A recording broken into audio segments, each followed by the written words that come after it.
Joli. C'est pour référence de ceux qui écouteront les cassettes un peu plus tard.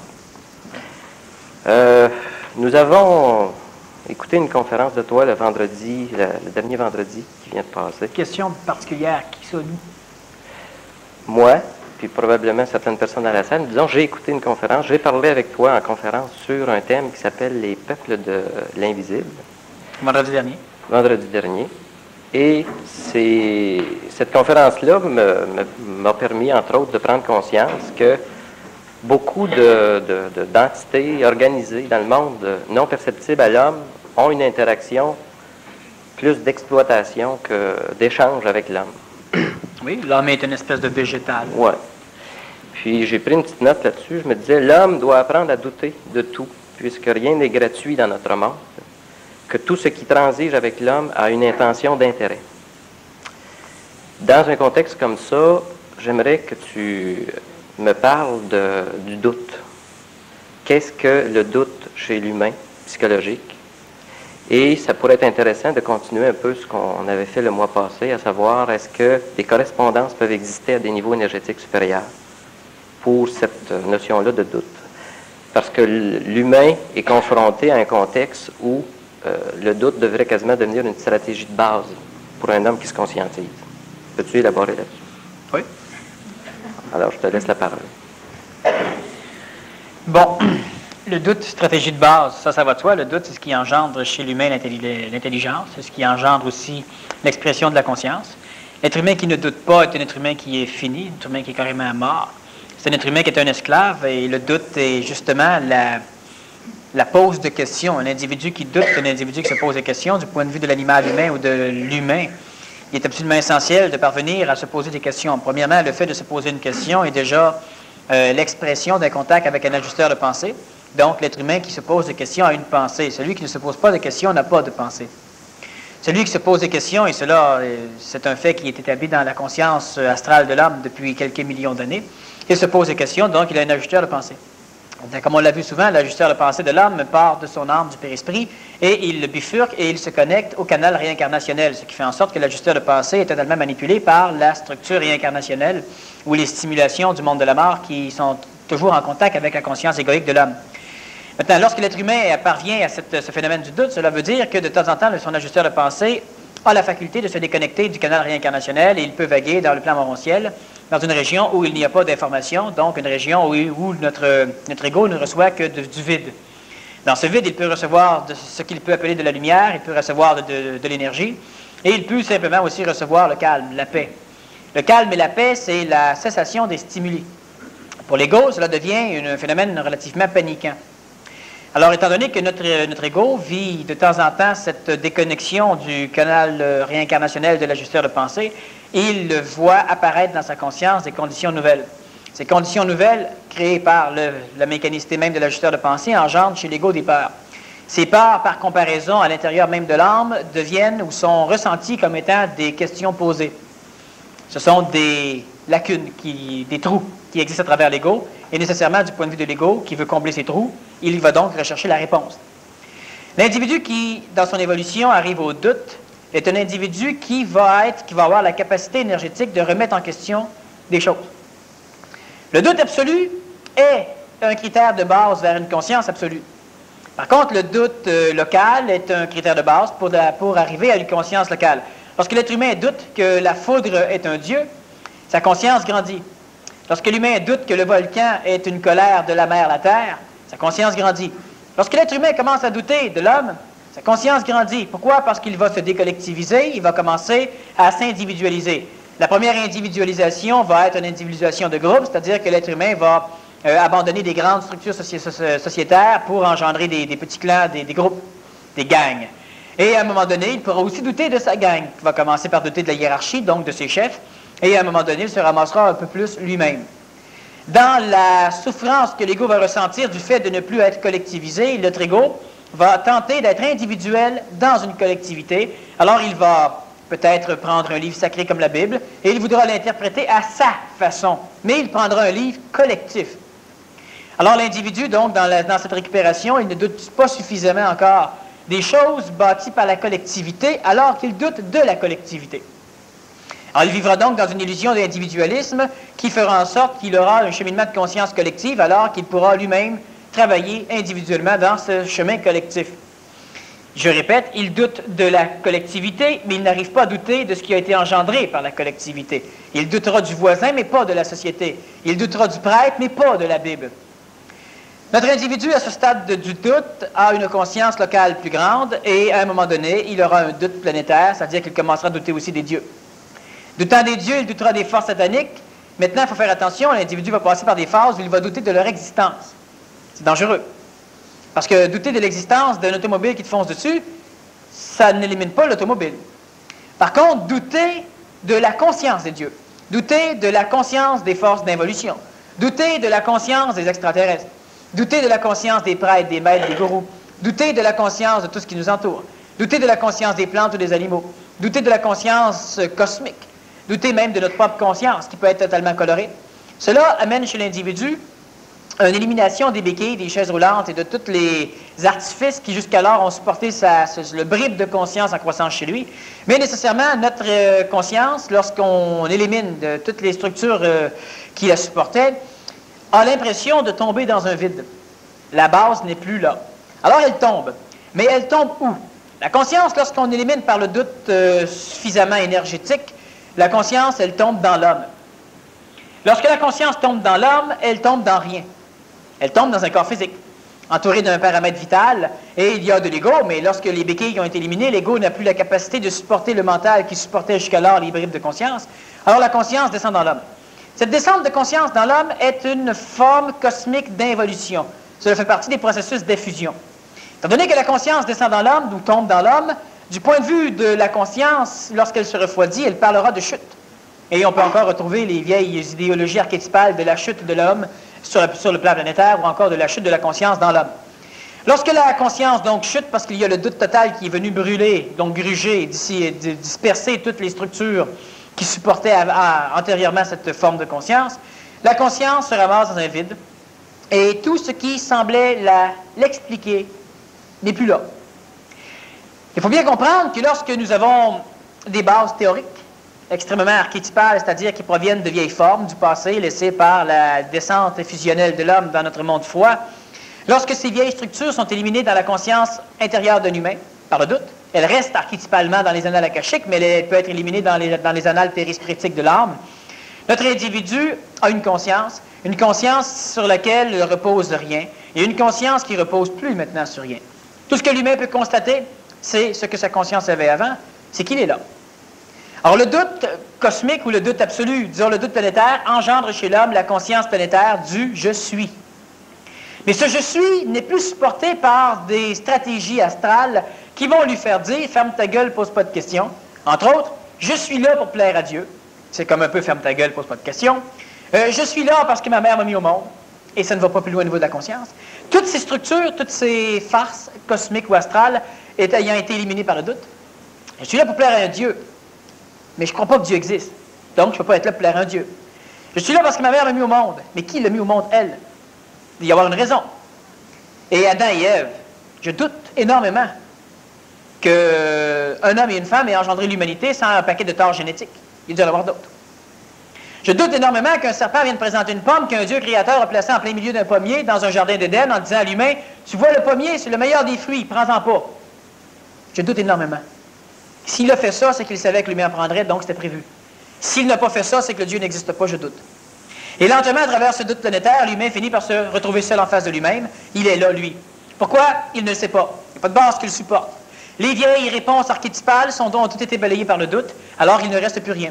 Lentement, notre humain va se retourner vers le neuf. Mais dans le neuf, il y a énormément de vieux. La première création de choses neuves à partir d'une conscience astrale, c'est la transformation des vieilles choses en formes qui tentent d'expliquer ce qu'il recherche. Alors, si le Dieu de guerre et de vengeance ne lui plaît pas, il va transformer le Dieu en un Dieu de paix et de pardon. Il appellera ça du neuf. J'ai un nouveau Dieu à vous présenter. Ce n'est pas un nouveau Dieu, ça reste un Dieu, ça n'a rien de neuf. C'est transformé. On a mis du maquillage. L'humain peut lentement se tourner vers les extraterrestres. Mais les extraterrestres, ce n'est pas une condition neuve dans la conscience évolutive de l'homme. L'extraterrestre a déjà été un dieu. Les dieux sont venus de l'extérieur. Les dieux sont venus coloniser la terre. Les dieux sont venus sauver l'homme sur la terre. Les dieux sont venus donner le blé à l'homme, donner le riz à l'homme, donner le maïs à l'homme. Les dieux sont venus donner l'or à l'homme. Les dieux ont donné l'alchimie à l'homme. Les dieux ont donné les méthodes de momification égyptienne à l'homme. Les dieux ont donné la bombe nucléaire à l'homme. Mais finalement, ces dieux peuvent facilement être transposés sous forme d'extraterrestres. Le songe d'Ézéchiel est un phénomène extraterrestre. On peut donc facilement dire que Marie, qui a été fécondée par l'Esprit, a en réalité rencontré un extraterrestre qui a fait l'amour avec, l'amour biologique, et qui a engendré un extraterrestre humain, et Jésus. Cette tendance de rejeter le vieux par le doute peut annuler ou, disons, atténuer d'une façon assez sensible ce doute en partant en position de vieux à travers des concepts neufs. Le neuf, ce n'est pas cela. Lorsque l'être humain passe par le doute planétaire, il va donc accepter des choses similairement neuves, des choses adaptées, des choses plus à la mode, mais pas nécessairement des choses provenant du neuf, des choses ne provenant pas de l'archétype planétaire. L'être humain qui arrive à un doute total, le doute même de sa vie. Je doute de la raison de ma vie. Je doute de l'intelligence d'avoir une famille. Je doute de l'intelligence de la réincarnation. Je peux considérer comme étant logique, savoir ou croire que la réincarnation existe, mais je doute de l'intelligence de la réincarnation. Je doute même de l'intelligence de la vie. Je doute de l'intelligence de la création. Je doute carrément. L'individu qui arrive à ce doute arrive à un doute pas encore absolu. Pourquoi? Parce qu'il ne doute pas du doute. Par contre, il a un doute cosmique. Il n'est pas absolu, mais cosmique. Ce doute cosmique est un doute qui fait en sorte qu'à chaque fois que notre être humain a astralement la faculté de restructurer une base sur laquelle peut s'appuyer sa conscience, l'intelligence qui l'habite détruit la base au fur et à mesure de sa structuration. Alors il a un doute cosmique. Il peut, pendant une journée, 1 heure ou quelques minutes, accepter tel genre de concept. Il peut arriver à s'intelligencer des choses, à légiférer sur des mécanicités, mais étant donné qu'il a un contact plus complet avec un ajusteur de pensée de l'énergie supramentale, au fur et à mesure qu'il bâtit une marche, il monte dessus. Et à l'instant où il est dessus, la marche commence à se désagréger. Ça le pousse à monter sur une autre marche. Et l'autre marche n'existe pas encore. Ça le pousse à créer l'autre marche par de nouveaux concepts, par de nouvelles formes, par de nouvelles intelligences, par de nouvelles expressions. Et il monte sur la nouvelle marche et il se dit « Phew, j'ai failli me suicider ». Et là, il se rend compte que la marche est déjà en train de s'effriter. Alors, il est continuellement poussé par l'absurdité du suicide, l'absurdité de la mort, l'absurdité du retour en arrière, l'absurdité du refroidissement de la conscience. Et en même temps, la marche, le doute, son doute détruit ce qu'il bâtit au fur et à mesure qu'il le bâtit. Il avance plus vite que la majorité des gens. C'est souffrant tant qu'on ne comprend pas et tant qu'on n'accepte pas du point de vue de l'ego la mécanique. L'ego ne peut comprendre la mécanique que si la mécanique semble être un sauveur. Parce que l'ego est archétypalement construit à partir de l'idéologie même qu'un jour, un sauveur viendra le chercher. Alors qu'un jour, un sauveur va le sauver de lui. Pas du reste. Et ça, l'ego ne peut pas le comprendre. Alors, notre ego va se sentir le moindrement sécure par une nouvelle forme qu'on vient de placer. Et l'ajusteur de pensée, par le biais de l'intelligence supramentale, détruit au fur et à mesure. Ce doute cosmique engendre une espèce de feu à l'intérieur de l'humain. Un feu qui, dans le début, brûle l'ego, ça crée de la négoïsation au niveau de l'ego, mais ça crée une instabilité psychologique qui, si l'être humain n'est pas suffisamment solide dans son corps physique, peut être quelque peu dommageable. Si l'être humain est suffisamment solide dans son corps physique, s'il a un système endocrinien et un système neuronique suffisamment constitué, il verra ce qui se passe, il observera ce qui se passe, il vivra ce qu'il se passe, et il sera patient. Il attendra. Un jour, il est logique d'arriver à un plateau, pas juste sur des marches. C'est logique. Le passé l'a prouvé, ça s'est toujours passé comme cela. On a détruit des archétypes dans le passé absolument effarants. Et on a redétruit ces archétypes plus tard. On a bâti de nouvelles formes, de néotypes. Et les néotypes, à travers le temps, sont devenus des archétypes.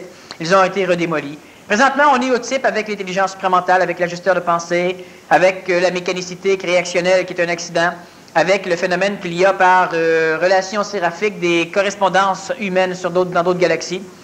Avec l'idée même que l'être humain peut courbir son espace-temps et arriver à une densification énergétique telle que, de toute façon, il sera une masse qui s'imposera au reste de l'espace-temps.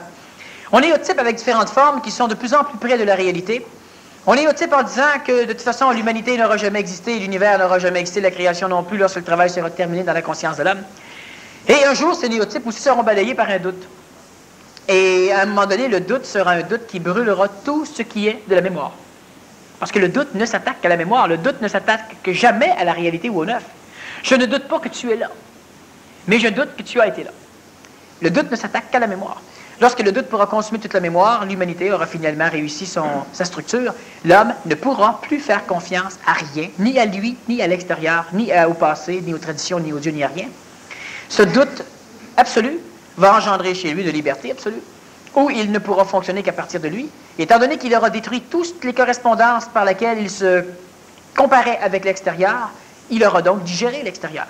Le doute absolu est finalement la fusion absolue entre la conscience qui habite l'homme et toutes les consciences extérieures à l'homme. L'homme ne peut plus douter parce que l'homme est devenu la totalité même, intégrale de la création. De ce fait, la création n'existe plus. Donc le doute a comme provoque comme phénomène de créer un vide, et l'individu qui a de la difficulté à supporter le vide recherche systématiquement un support d'explication plus vaste qui permettrait d'englober le doute et de l'éteindre. Mais la mécanicité est constante. C'est que dans le doute, il y a deux chutes, une vers le haut, une vers le bas. Lorsque l'on détruit par le doute les structures sur lesquelles la conscience s'appuie, la conscience prémentale descend dans l'homme et nécessairement dans l'ego de l'homme, il y a de l'information neuve qui pénètre, étant donné qu'il y a eu un trou et le trou est immédiatement comblé vers de l'intelligence. Donc le doute brûle l'ego. Par contre, il y a un autre doute aussi qui précipite la conscience de l'ego et la conscience de l'homme au complet vers le canal supramental. Chaque fois que par le doute nous détruisons quelque chose, il y a un chemin fait de l'homme vers la conscience intelligente et une partie de l'intelligence qui descend vers l'homme. Il y a donc une chute de l'homme vers le haut et une chute de l'intelligence vers le bas. Cela, involution et évolution. Et cela engendre une mécanicité assez puissante chez l'humain. Cela engendre évidemment l'évolution, l'énergification, l'énergisation, la conscientisation, la cellularisation, la mutation et tout ce genre de choses. Quelle différence tu fais entre le doute et la révolte? Parce que quelqu'un qui se conscientise a ce dilemme à un moment donné qui est posé. La révolte, c'est une lutte contre l'homme vers l'homme. La révolte, c'est une guerre interne entre différents concepts. La révolte, ce n'est pas quelque chose qui provient du mental. La révolte peut être engendrée par le mental, par contre, mais elle sera vécue par l'ego. La révolte, c'est l'écœurement de l'ego d'être écœuré de lui-même. La révolte, c'est la guerre d'un concept d'évolution contre un concept de stagnation. La révolte, c'est finalement la tentative que va faire l'ego, la partie de l'ego qui s'adapte au neuf. C'est la tentative que va faire cette partie de l'ego pour détruire ce qui refuse le neuf. La révolte, c'est un phénomène typiquement astral, typiquement égoïque. Les dieux ne se révoltent à peu près pas, sauf s'ils ont suffisamment d'ego.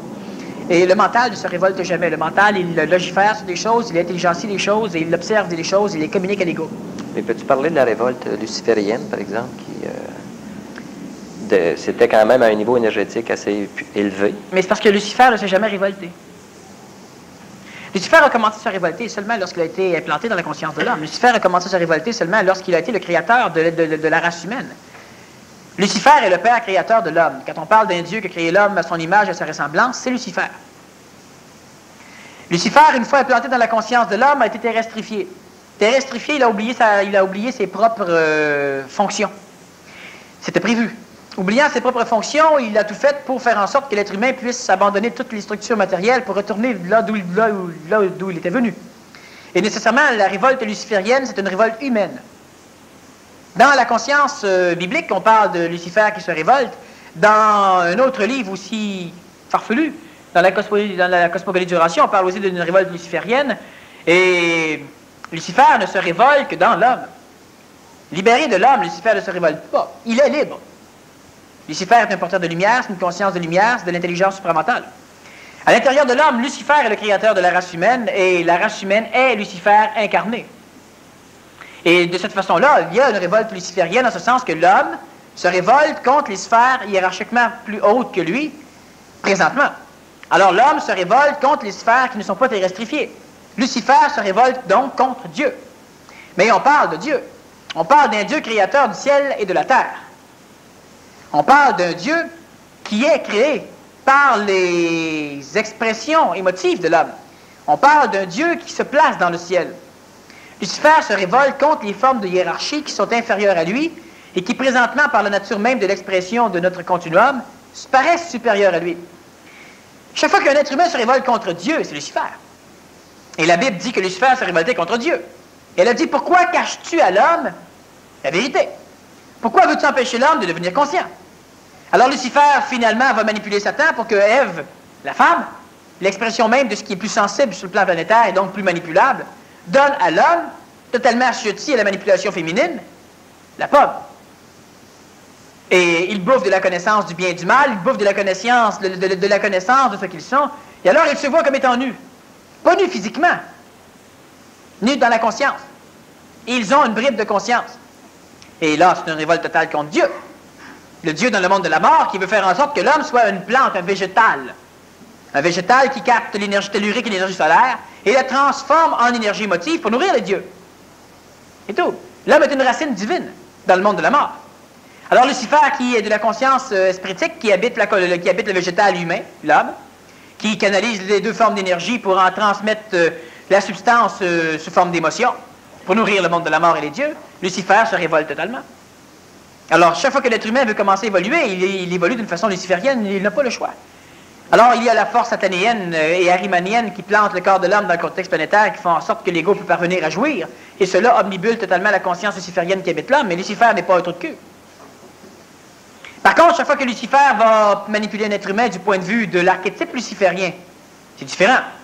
Lorsque la mémoire luciférienne, lorsque l'idéologie archétypale qu'on a bâtie sur Lucifer, lorsque l'être humain luciférien a fini par accepter de respecter les maîtres divins, les dieux, les trous de cul, ils ont accepté de nourrir un archétype, une forme, une mémoire, qui faisait de Lucifer le trou de cul.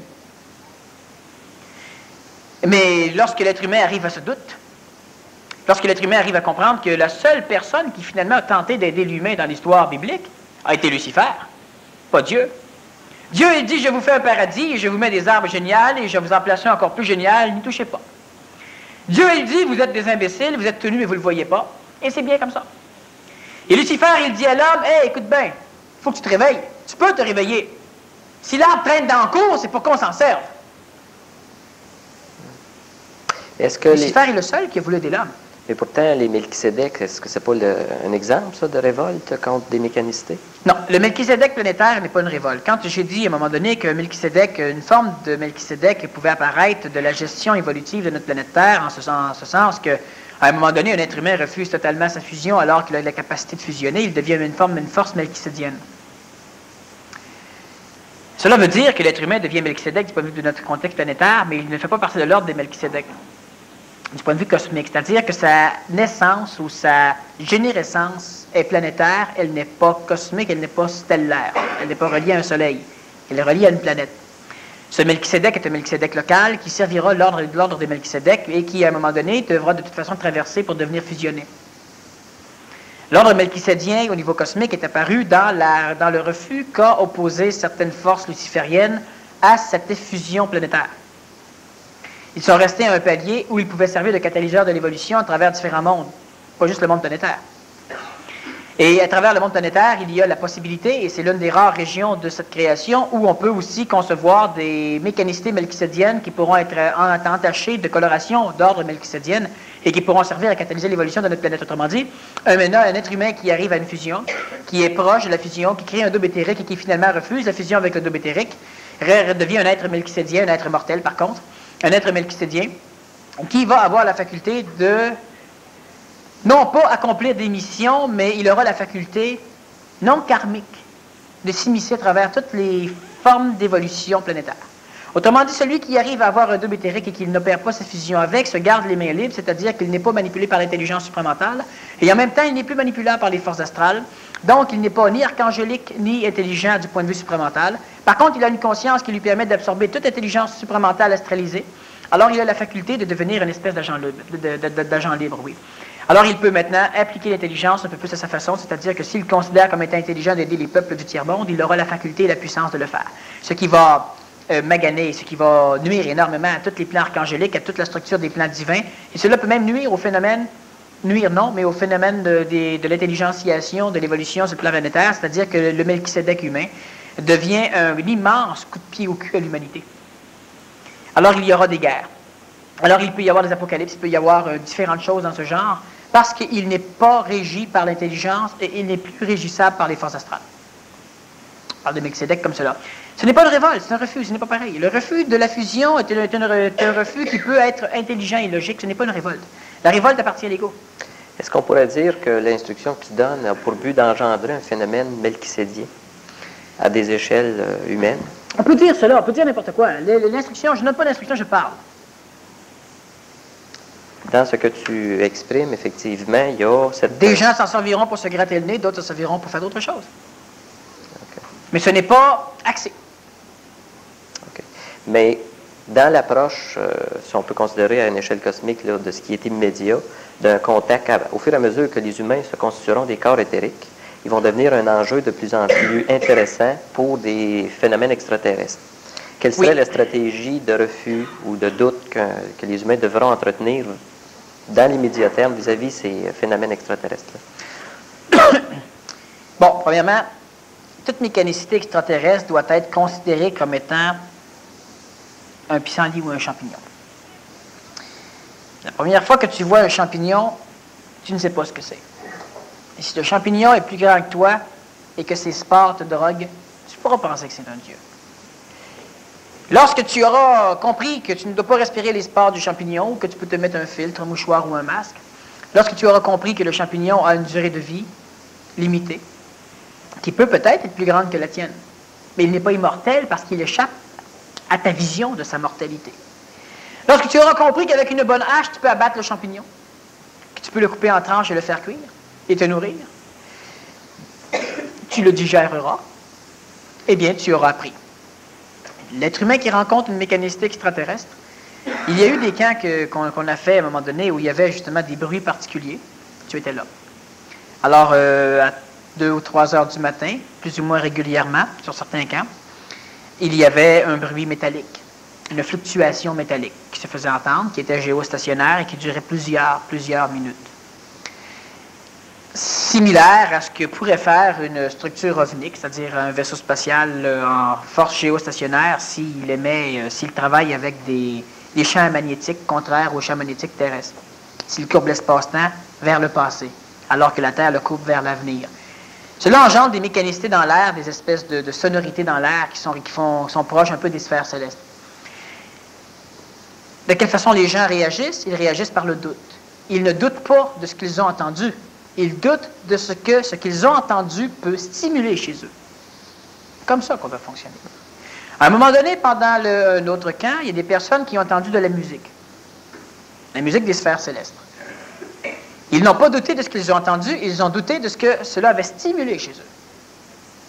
À un moment donné, tu entends un cheval ou quelque chose dans le genre avec un harnachement et des chaînes qui galopent droit vers le centre d'un campement. 3 heures du matin, 4 heures du matin, le gardien entend cela. Il ne doute pas de ce qu'il entend.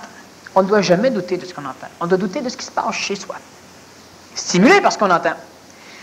La journée que tu rencontres un extraterrestre ou un immense vaisseau spatial, tu sais qui va arriver à un moment donné. Est-ce que ce sont tes serviteurs ou tes maîtres? Ou simplement des alliés? Chose certaine, mets-toi à genoux, tu seras le serviteur. C'est évident. Pourquoi non? Pourquoi dans une structure d'intervention intelligente, faudrait-il que l'intelligence dise à un minable, t'es pas minable? À un moment donné, il y aura une intervention extraterrestre. Pas les extraterrestres que les gens rencontrent aujourd'hui, mais il y aura une intervention extraterrestre, intelligente. Et il n'y aura pas suffisamment de temps planétaire lors de cette intervention pour commencer à motiver les terriens. Ben non, t'es pas un trou de cul. Ben non, lève-toi debout. 16 de nicher souliers. Qui n'auront pas le temps. Alors, ces humains vont tous être missionnés. Et ils mourront sans doute. Ce sont des fanatiques. Ils sont fascinés. Totalement impressionnés par la forme. Alors que ceux qui seront capables de se tenir debout, il y aura les arrogants. Il y aura les imbéciles. Qui, avant même de juger et de jauger la qualité énergétique de ce qu'ils verront, prétendront que ce n'est rien, que c'est de la merde, que c'est ceci, que c'est cela. Le temps manquera. L'intelligence n'aura pas le temps non plus d'expliquer à ces personnes-là sa béatitude. Et il y aura ceux qui seront capables de s'ajuster, mais qui conserveront toujours le doute. Mais il faut faire attention, on doit arriver au doute du doute. C'est quoi ça, le doute du doute? C'est le doute absolu. C'est un phénomène extrêmement pénible à expliquer. Sauf que ça crée une sensation de vide très difficile à supporter. Non, parce que tu doutes du vide.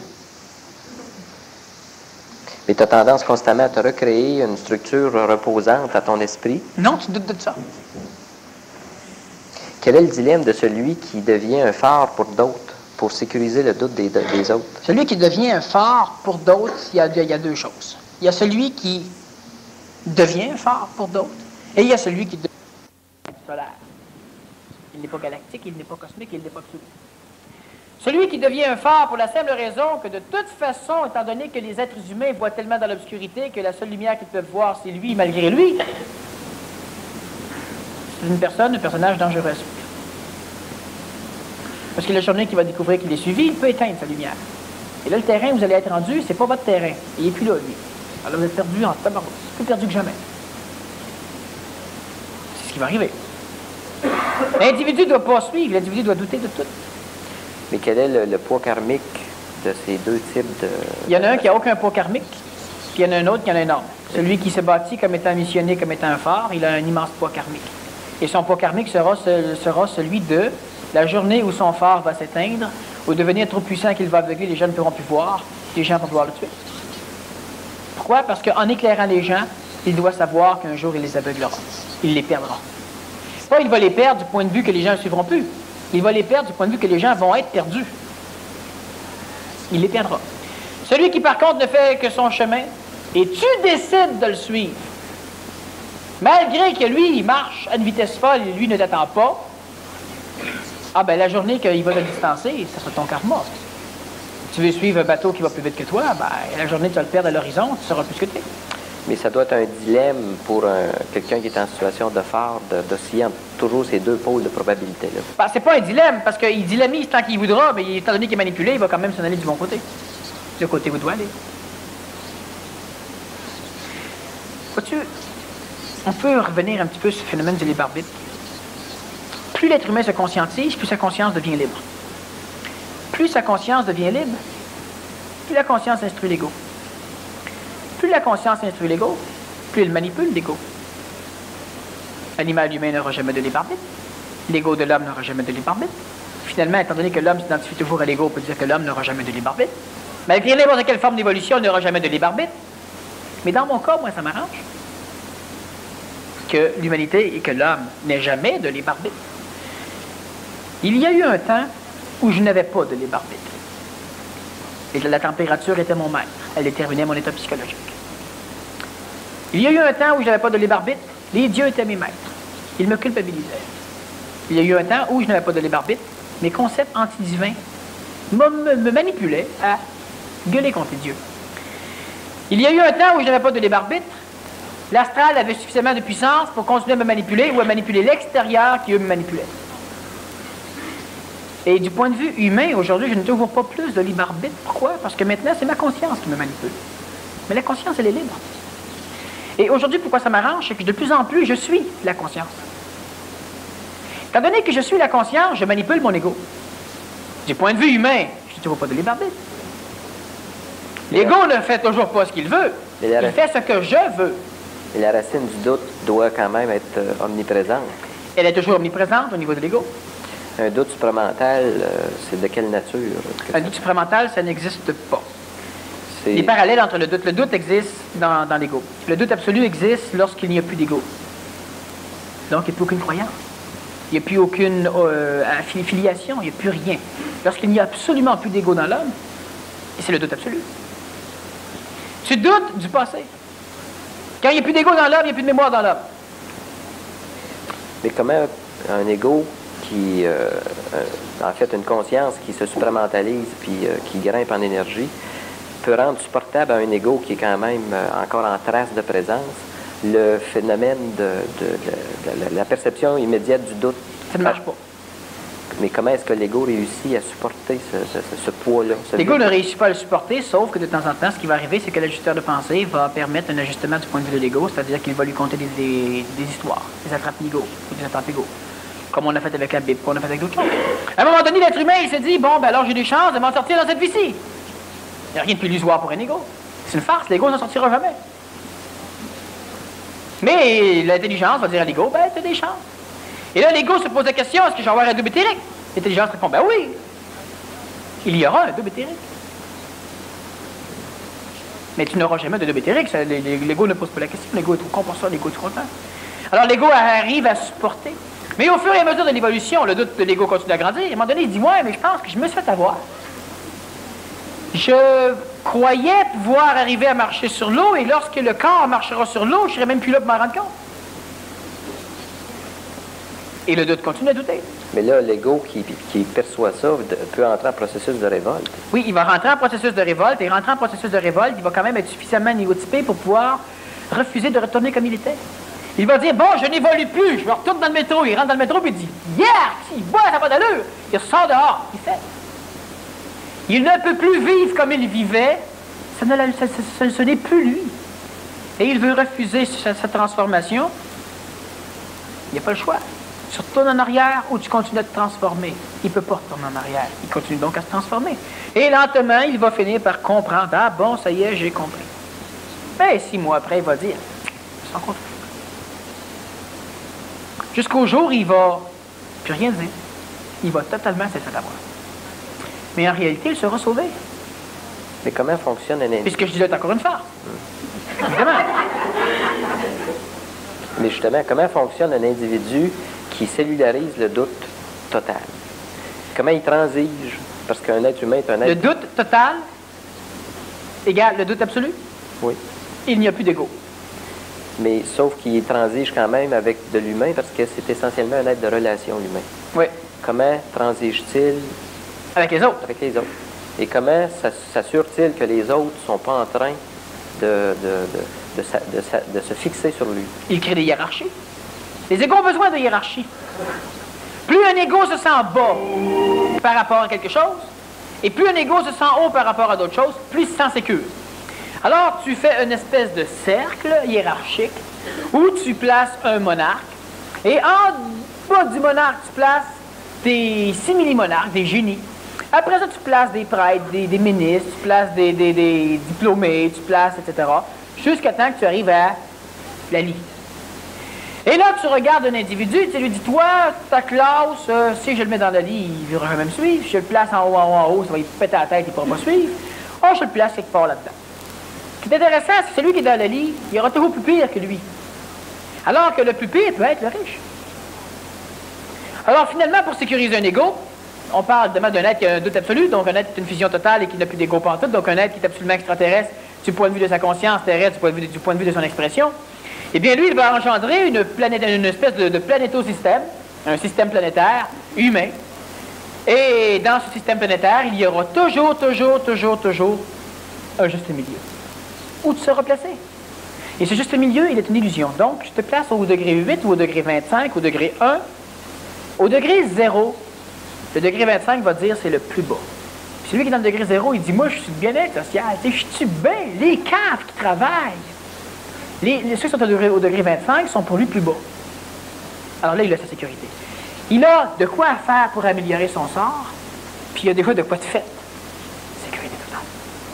Et vu que l'ego fonctionne exclusivement à partir de ce principe de comparaison, n'importe quelle société peut être dirigée sur le plan planétaire si on a ça. L'individu qui voit le chemin à faire, mais qui voit qu'il n'a des pires que lui, le chemin ne sera jamais trop dur à supporter. L'individu qui, à un moment donné, perd la vision des pires que lui, qui voit un que le chemin à faire, il se suicide. Plus de sécurité. Celui qui voit qu'il n'y a plus de chemin à faire, mais qu'il y a juste du chemin de fait, un égo, mais il se rend compte qu'il arrive sur un précipice. Plus rien. Il n'y a plus de conscience, il est millionnaire, il a eu toutes les femmes qu'il voulait, il a tout ce qu'il veut, il manque sa conscience. On parle d'un égo. Alors, lui, il est en haut de l'échelle, puis il se dit, les pauvres sont mieux que moi. Alors, s'il se dit ça, il n'est plus en haut de l'échelle. Il va commencer maintenant à donner de l'argent, à aider les pauvres, à vouloir s'habiller un peu croche de temps en temps, à vouloir être pauvre. Alors, il est bien, c'est que. Mais celui qui arrive en haut totalement, qui haït les pauvres, qui haït toutes les hiérarchies inférieures, puis qui arrive en haut du point de vue de l'ego, lui, il se suicide, il ne peut plus rien faire. Alors, pour créer une espèce, comme tu parles, de relation entre celui qui est totalement anégoïque, donc celui qui a le doute absolu, comment il arrive à transiger avec l'humain? Eh bien, il transige avec l'humain avec une bague, avec un anneau que l'humain porte, et il place l'humain qui part là-dedans. Il donne une augmentation, il monte de temps en temps, il punit de temps en temps. Ça plaît à l'ego. C'est plaisant pour l'ego. Quand un Dieu te punit, tu sais que Dieu existe. C'est plaisant pour l'ego. Quand ton père te bat, tu sais que ton père t'aime, au moins il s'occupe de toi. C'est plaisant pour l'ego. Et supposons que là, tu décris une dynamique entre des humains qui sont psychologiques. Mais parlons d'un humain qui est en transition et qui se conscientise. Ben, tu le places plus haut sur la hiérarchie. Mais tu donnes encore du pain à faire, du pain à manger, puis du pain de manger. Mais est-ce qu'à un moment donné, le doute engendre la marginalisation puis les phénomènes de martyre de la transition supramentale? Le doute engendre effectivement cela, le MTS, le martyre de la transition supramentale, comme toute forme de marginalisation. Mais sauf qu'encore une fois, il faut faire attention, quand un individu se marginalise, il doute de la collectivité, mais il ne doute pas de ce que la collectivité a fait. Ça, c'est un problème majeur. Moi, je peux travailler en collectivité parce que je suis individuel de la collectivité. Je suis consciemment conscient que c'est mon choix de ma conscience, manipulation de l'ego. Mon choix dans ma conscience d'être avec le groupe. Sauf que la majorité des MTS vont se rejeter d'un groupe en continuant à faire ce que les gens font. Ils rejettent le doute de l'individu, mais ils ne doutent pas de ce qui a été bâti. Il faut bien plus douter de ce qui est bâti que de l'individu. Il faut douter de tout. Mais tant qu'à douter d'un ou l'autre, doute de ce qui est bâti. Par la gang, doute pas de la gang. Fait qu'un de ces 4 matins, tu te lèves, tu dis, moi, de toute façon, je me fais... 7 matins dans une semaine. C'est l'expression populaire, un de ces 4 jeudis, adapté. C'est que tu prends conscience à un moment donné que quoi que ce soit que tu fasses, tu te fais fourrer à quelque part. Parce que le doute, c'est une version, si tu veux, adaptée. Là. Quoi que ce soit que tu fasses, il y a une manipulation qui joue. Le doute apparaît simplement quand tu vois quelque chose de mieux. C'est simple. Celui qui doute évolue. Ce qui engendre, la mécanicité qui engendre le doute, c'est qu'il faut qu'il y ait au moins une énergie mentale qui apparaît. Qui amène quelque chose de différent, de mieux. À partir de ce moment-là, c'est le frottement entre des perceptions illogiques de choses que le doute naît. Le refus de l'ego d'accepter le neuf. De mourir. C'est simple. Quand une nouvelle idée arrive, la vieille devrait juste mourir. Mais est-ce que ça conduit quelqu'un à fonctionner de façon non émotive dans l'action? Quelqu'un qui doute de tout finit par se dire, écoute, on va faire ça, puis c'est pas grave, ça marche pas, on fait d'autres choses. Mais est-ce que l'efficacité dans l'action peut être aussi grande? Celui qui doute de tout est nécessairement intelligent. Alors, la question est posée par l'ego. Parce que si la question est posée par l'intelligence, la question n'est pas posée. Elle n'est pas intelligente. Mais je dis ceci, c'est que l'intelligence supramentale n'a pas fait la preuve qu'elle avait de l'expérience dans le contexte terrestre humain. Et l'intelligence supramentale n'a pas besoin de faire la preuve, elle s'en fout. Sauf que les humains qui se sont fait couper la tête parce qu'elle a utilisé des humains, du point de vue de l'humain, elle avait une base de restriction à se donner, mais les humains l'ont subi.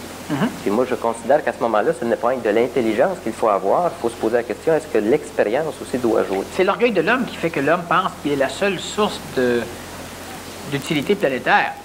Tant que l'homme va disséquer des animaux, on ne peut pas crier contre l'intelligence supramentale qui dissèque des hommes. On se sert royalement et continuellement de tout ce qui existe en tant que vie sur le plan planétaire pour servir l'homme. Parce que nous croyons les plus importants. C'est un peu vrai. Mais l'intelligence supramentale, lorsqu'elle descend sur le plan planétaire, elle voit l'homme, l'animal humain, comme étant ce qu'il est. Elle le dissèque aussi. Alors, elle se sert à un moment donné de quelque chose. On dresse des dauphins pour aller déminer des territoires océaniens. On dresse des animaux marins à se jeter sur les mines pour ouvrir le passage au bateau.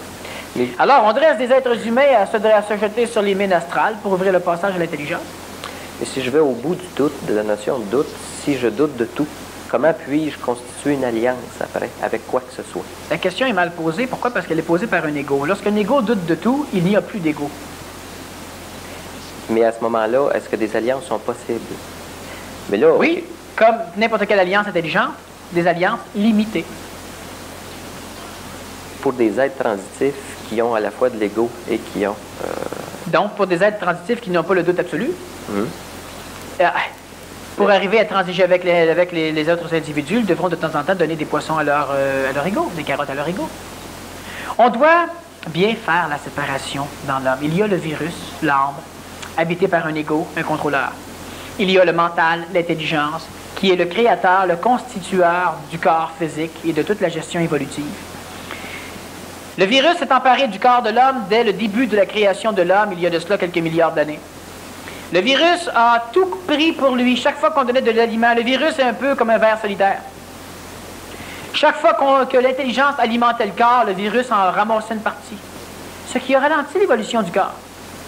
Et ce virus est une planification astrale reliée au monde de la mort pour faire en sorte que le corps de l'homme qui est matériel et qui a la faculté de supporter de l'intelligence à un moment donné, peut donc supporter des sphères du monde de la mort, donc de la mémoire.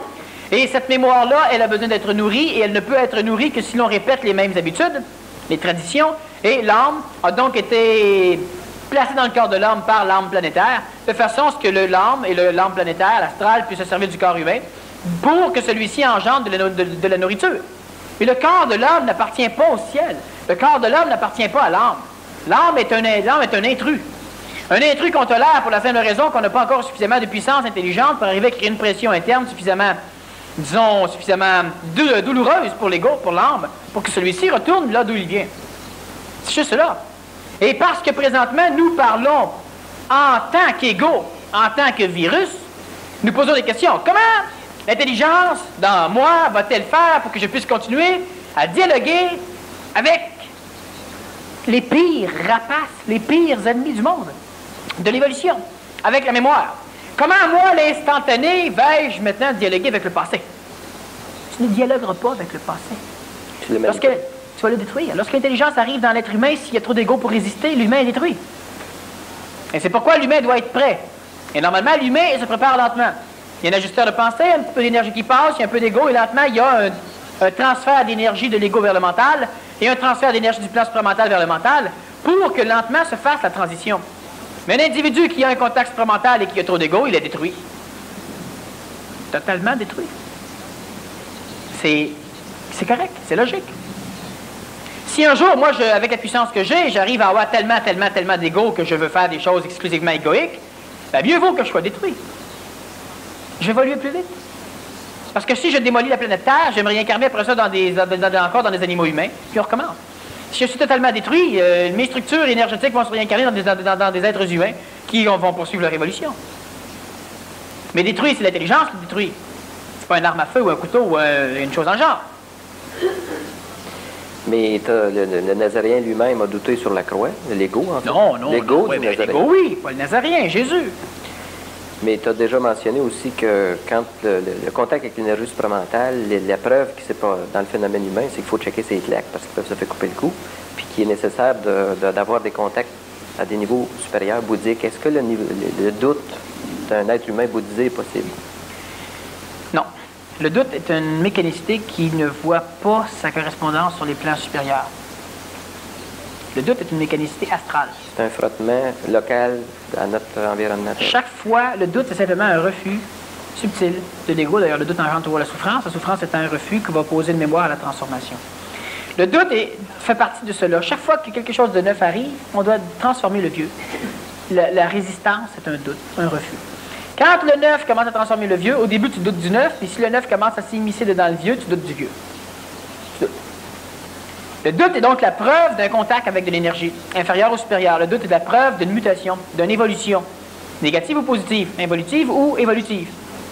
Au niveau supramental, il n'y a pas de doute. Au niveau bouddhique, il n'y a pas de doute. Au niveau intentionnel, il n'y a pas de doute. C'est trop instantané, ça ne vit pas dans la mémoire. Pas dans la mémoire comme la constitue aujourd'hui, une mémoire qui est tellement lente que tu as le temps de la voir. Ça ne vit pas là-dedans. Il n'y a pas de doute. Il n'y a aucun doute bouddhique, aucun doute supramental. L'être humain qui arrive à une phase supramentale est sûr d'être sûr. Celui qui a totalement fini sa fusion avec son dôme éthérique, donc il n'a plus d'ego, ne doute plus. La question ne se pose pas. Il a donc ce doute absolu. Tout ce qui vient à lui est analysé en fonction de ce qui vient à lui à partir de la sensibilité de sa résonance dans l'instantané de ce qu'il vit au niveau de l'événement. Il n'y a pas de mémoire. Il n'y a pas besoin d'avoir de doute de quoi que ce soit. Il peut changer ses actions, ses dires, ses réactions, c'est quoi que ce soit. À la minute même, il n'y a pas de doute. Je peux dire aujourd'hui que la réincarnation existe, demain dire qu'elle n'existe pas, après-demain dire qu'elle existe, et je peux prouver mes dires à chaque fois. Pas de doute. L'humain va douter, parce que l'humain garde dans sa mémoire ce qu'il y a dans sa mémoire. Le doute n'existe pas sur aucun autre palier. Mais dans un contexte, moi je pense par exemple à la fraternité qu'on a expérimentée de façon marginale. Des individus qui vivent le phénomène c'est des êtres transitifs, cherchent quand même à se créer des solidarités, mais en même temps vivent un doute. Vivent même le doute entre eux de la valeur de ce qui se fait. C'est... Des doutes égoïques. Oui. Mais sauf que c'est une équation avec laquelle on fonctionne ici dans c'est une équation avec laquelle on fonctionne, mais c'est une équation avec laquelle on ne doit pas fonctionner. Dernièrement, premièrement, le phénomène du village offshore, on avait la fraternité. J'avais bien dit au début que c'était une vérification du temps. On vérifiait si c'était le temps. Et ce n'était pas le temps. Un autre personnage vérifiait avec pour faire quelque chose de similaire. Ça n'a pas marché non plus. Ce n'est pas le temps. Ce n'est pas le temps. Personne. Maintenant, ce qu'il faut comprendre, c'est qu'à un moment donné, tu rencontres une autre personne qui a travaillé au niveau de la fraternité, et puis tu lui dis, maintenant, il y a quelque chose d'autre qu'on veut faire. Et puis je te laisse 5 minutes pour décider. Ça y en prend 6. Ça dirait le doute. Comment on transige avec? C'est simple, on l'exclut. C'est simple. Alors moi, je ne marche pas avec le doute. C'est-à-dire que pour certaines choses, je laisse l'humain douter. Et lorsque c'est le temps d'appliquer des choses que je sais que c'est le temps, si l'humain doute, il va douter juste trop longtemps. Dans son doute, il va souffrir, alors il n'embarque pas. Mais supposons que moi, je suis assez puissant pour ne pas avoir de doute à un niveau donné, mais je suis environné d'individus qui peuvent exprimer du doute parce qu'ils sont en phase de travaille pas avec ça. Et par contre, j'ai une direction à donner. Quelle est la part de manipulation que je dois consentir pour venir à bout du doute des individus? Parce que, effectivement, si tu vois comme étant intelligent d'aboutir dans ton projet avec ces douteux-là, tu les manipules à 100%. Quelle est la notion de karma que je peux ramasser dans une approche comme ça? Est-ce que c'est nul? Est-ce que si tu réussis, il n'y a jamais de karma, pas de négatif. Si tu manques ton coup, il y a toujours du karma négatif. Puis ça dépend aussi si c'est poursuivi pour des fins égoïques ou... Non. Non? Non. Tu le fais là pour l'intelligence. Si tu manques ton coup, tu vas payer pour. Fie-toi à l'ego de l'humain pour ça. L'intelligence ne te châtie pas. C'est l'humain qui châtie. Il n'y a aucun problème. Si tu réussis, l'humain va te donner un karma positif. Quand on travaille avec des humains qui doutent, le doute est de toute façon quelque chose à entretenir. Et tu ne peux pas motiver l'individu pour qu'il cesse de douter. Ça, c'est de la conversion. On ne fait jamais ça. Pas dans des structures d'évolution intelligente. On ne convertit pas. L'individu, tu lui expliques. C'est pas de la propagande ni de la publicité, c'est de l'information. Tu l'informes. L'individu a toute l'information qui est nécessaire. Ça lui prend 3 mois à se décider. L'individu n'est pas ton homme ou ta femme. C'est pas le bon personnage. C'est pas bon. Tu t'engages à devoir le motiver, le stimuler régulièrement si tu le prends. Après une longue réflexion, il dit oui, tu le prends. Il y aura toujours son maudit doute à travers, puis un doute qu'il faudra maintenant que tu supportes toi. Travaille pas avec. C'est comme une personne qui ne sait pas si elle va se marier. Ah, je ne le sais pas. Là, on est rendu aux noces, puis le prêtre, il pose la question. Oui ou non? Peut-être, là, je peux-tu avoir encore 5 minutes pour y penser? Marie-le pas! Toute la vie du mariage, je vais encore douter s'il a bien fait. Oui, mais je peux caricaturer cet exemple en disant le cave qui dit oui puis qui le regrette 2 jours après. Ben oui. Celui qui y pense 2 jours puis qui est clair dans ses idées quand il se marie. Non. C'est quelle différence qu'il y a entre le doute et le sens critique dans une collaboration entre des individus? On ne doit pas douter. Mais le sens critique, c'est quoi par rapport au doute? Le sens critique, c'est simplement un sens qui va être analytique. Il te manque des données. C'est pas une question de doute. Si tu doutes, c'est évolutif. Si c'est évolutif, c'est que tu es en forme d'évolution. Tu es en phase d'évolution, c'est que tu n'es pas prêt pour ça. Tu doutes de ça. Tu n'es pas prêt pour ça. Tu es prêt pour d'autres choses, pas pour ça. Donc, embarque pas. Tu doutes plus qu'un certain nombre de parcelles de temps, ce n'est pas bon. Si moi je dis, je fais ceci et vous avez 1 mois pour y penser, et pendant 1 mois, tu es inclus. Mais ceux qui, quand la date d'échéance arrive, ne savent toujours pas, mieux vaut qu'ils s'abstiennent. Parce que c'est pas correct. La journée qu'ils douteront plus, il sera peut-être trop tard pour ça. Mais il y a tellement d'affaires sur la planète, il n'est jamais trop tard. Trop tard pour ça, mais on s'en fout. Tu voulais acheter une automobile, c'était réellement une bonne affaire. Tu as tellement douté, tu as tellement médité qu'elle s'est vendue. Ah ben j'ai perdu. T'as rien perdu. Il y aura toujours des bonnes affaires sur la planète. Il y en aura toujours. L'humain se casse la tête. C'est le stress. Et puis souvent, il fait des conneries parce qu'il va trop vite. Trop vite, pourquoi? Parce que c'est pas le temps. C'est pas le temps, pourquoi? Parce qu'il n'est pas assez évolué pour supporter ce qu'il va faire. C'est pour ça que c'est pas le temps. Moi, si je doute d'une chose, je vais m'abstenir, j'embarque pas. La journée que je suis sûr d'être sûr, je doute de moi, pas de la chose. Mais le paradoxe... J'embarque. Je peux me casser la gueule, j'embarque. C'est ça. C'est que le paradoxe, c'est que quelqu'un qui doute pas peut devenir téméraire. Oui, mais doute de toi, pas des choses. Si tu m'amènes sur une table un projet qui semble absolument convenable, et tu me dis, mets-tu 20 000? Si j'ai 20 000, puis ça me semble convenable, puis que je doute, c'est parce que j'ai pas à mettre 20 000, j'ai pas embarqué là-dedans. Mon évolution ne va pas avec ça. Mais si ça semble parfait, on va dire, oui, OK. Tu vas me dire, oui, mais il y a quand même des risques. On va dire, c'est évident qu'il y a des risques. On est sur la planète Terre, planète de trous de cul. C'est évident qu'il y en a des risques. Mais t'embarques pareil? Ben oui, j'embarque pareil. Ne pas embarquer ou embarquer, je vis d'un bord ou de l'autre. Présentement, je ne doute pas du fait que j'embarque. C'est tout. Je doute de moi. Je peux me faire avoir par l'astral. Ça ne change rien. Puis si on se casse la gueule, c'est pas de ta faute. C'est pas ça. Ça n'a rien à voir. On est dans un contexte comme ça. Je m'en fous. Alors, j'ai un doute qui approche du doute absolu. J'ai un doute très limité. Mais si je doute, je ne le fais pas. Toi, si tu travailles avec des gens qui doutent régulièrement, tu ne travailles pas avec eux. Tu dis oui, mais il faudrait que ça se fasse. Mais non, c'est pas le temps, la preuve, tu n'as pas les bonnes personnes. Mais quand tu dis, je suis sûr que c'est un paradoxe apparent, là, c'est que tu dis, tu ne peux pas travailler avec des gens qui doutent régulièrement, or, fondamentalement, l'individu doit douter. Oui, mais tu ne peux pas travailler avec des gens qui évoluent.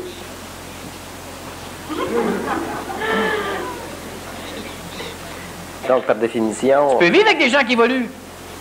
Mais travailler avec des gens qui évoluent, mais non. Il n'est pas rentré à bonne heure parce que là, il est en méditation. Il ne sait plus s'il lâche pas, il ne sait pas si sa vie elle change. Voyons, non. Tu ne prends pas une personne qui évolue au niveau supramental pour l'engager de travailler avec lui. C'est risqué. Très risqué. À moins qu'il soit rendu à une phase d'évolution où son doute approche d'un doute planétaire. Il va douter moins des conneries, il ne doutera plus de la plante, il va essayer de douter de l'eau qu'il a donné à boire. Ça va être passé, ça. Okay. Ça, c'est un savoir qui est là, il n'y a plus de doute là. Alors, quand tu lui dis, on fait tout ça, il va dire oui. Ben non, il va dire non, mais il ne doutera plus de ça. Par contre, tu lui dis, planétairement, allons-nous. Alors, ça, un instant. Réincarnationnellement, il tue le comte de Saint-Germain. Alors, ça, il va douter en tabarouette. Puis, dans ces choses-là, tu ne peux pas te lancer en affaire avec. Tu ne peux pas dire, bon, est-ce qu'on fait quelque chose pour piller ou encore pour pilonner l'astral? Alors, il va dire, ben là, voilà, lance-toi pas en affaire là avec lui. Mais dans des affaires matérielles où ce qu'il va dire, pas de problème, c'est correct. Tu ne peux pas faire affaire avec quelqu'un qui évolue. C'est impossible. Bien, à certains stades d'évolution, en tout cas. Oui, mais pas dans où ce qui évolue. Ouais. C'est comme l'adolescence. Un adolescent ne connaît pas l'adolescence. L'adulte connaît l'adolescence, il peut le régler. Alors, tout c'est le même phénomène. Dans ce qu'on évolue, on est tellement fou là-dedans qu'on n'est pas pour commencer à s'allier. On va signer des contrats entre nous autres alors qu'on ne sait même pas ce qu'on fait. Dans ce qu'on a fait, oui. Alors, quand une personne hésite, un des schémas de son évolution est à ce niveau-là. Prends-le pas avec toi. Détermine combien de temps tu lui permets de douter. Puis quand c'est non, c'est non. Il y a une personne que j'ai connue qui était géniale, qui a de l'expérience dans le milieu de l'immobilier, etc. Son seul problème, c'est qu'il n'a pas le temps et il n'a pas toujours l'argent pour pouvoir acheter content des bonnes affaires. Alors moi, je lui offre un peu plus qu'un quart de million en argent, puis je lui dis, ben, tu vas simplement nous donner un coup de pouce. Ah, il a douté. Il m'a dit, laisse-moi une semaine. J'ai dit, OK. Après une semaine, il y a une autre personne qui l'a appelé. Pas moi. Pas le manipuler. Une autre personne l'appelle pour lui dire, pour lui demander, là, tu fais quoi? Ah ben, j'hésite encore, mais je vais vous rappeler. Moi, je l'ai appelé, j'ai dit, rappelle-nous plus. Plus besoin de toi. Fait que peut-être qu'il continue à douter de ce qu'il a fait. Peut-être que non. Sa période de doute était passée. Allouée. Moi, j'ai dit ça. Il m'avait demandé une semaine, j'ai dit oui. Il a besoin d'un an. Dans l'évolution, c'est la même chose. Moi, j'ai dit à quelqu'un, vous êtes prêt à évoluer, prêt à être initié. Parfait. Dans 2 semaines, je fais ceci. Êtes-vous prêt ou pas? Ah, tout le monde est prêt. Pas de problème. Vous avez juste à prendre l'avion puis vous ramasser à telle place. On va peut-être me ramasser tout seul. C'est comme ça. Les gens sont pas prêts là. Sinon, il y aura des fous qui vont se ramasser là. Puis si je suis pas là, puis ils sont tout seuls là. C'est pas grave, ils vont être là à leur niveau d'évolution. C'est ça que l'humain a toujours le maudit problème, c'est qu'il pense toujours qu'il se fait avoir. Comme tout à l'heure, tu disais, mais c'est faux. L'ego se fait toujours avoir, il se fait toujours avoir, l'ego. Pas la conscience de l'homme. Tu t'en vas quelque part, puis tu te fais tout ramasser, tu vas dire, c'est con. T'évolues. T'évolues en maudit. Énergétiquement, tu dois absorber le choc. Si tu cries, puis tu déblatères, puis tu trouves la terre, puis tu t'arraches tout, là j'avoue que tu évolues, mais très peu.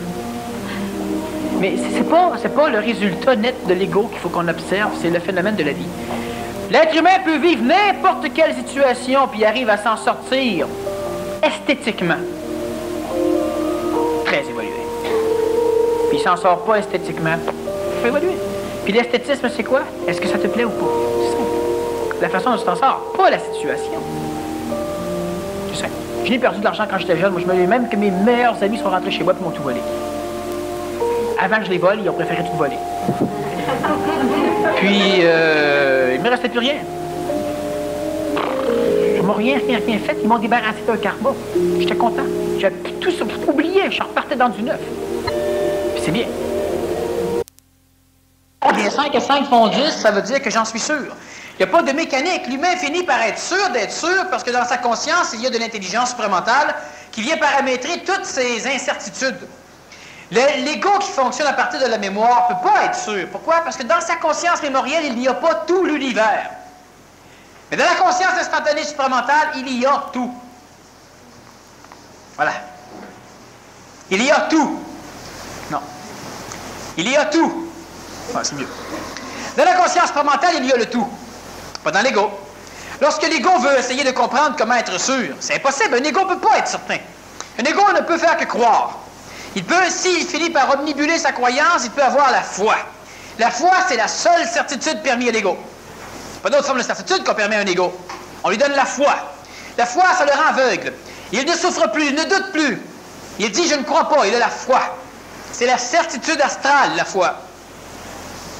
Mais si on va avoir une certitude absolue, ce n'est pas dans l'ego ni dans l'astral qu'on va la retrouver. Lorsqu'on doute du doute, c'est l'expression qui veut dire que tu as le doute absolu, douter du doute.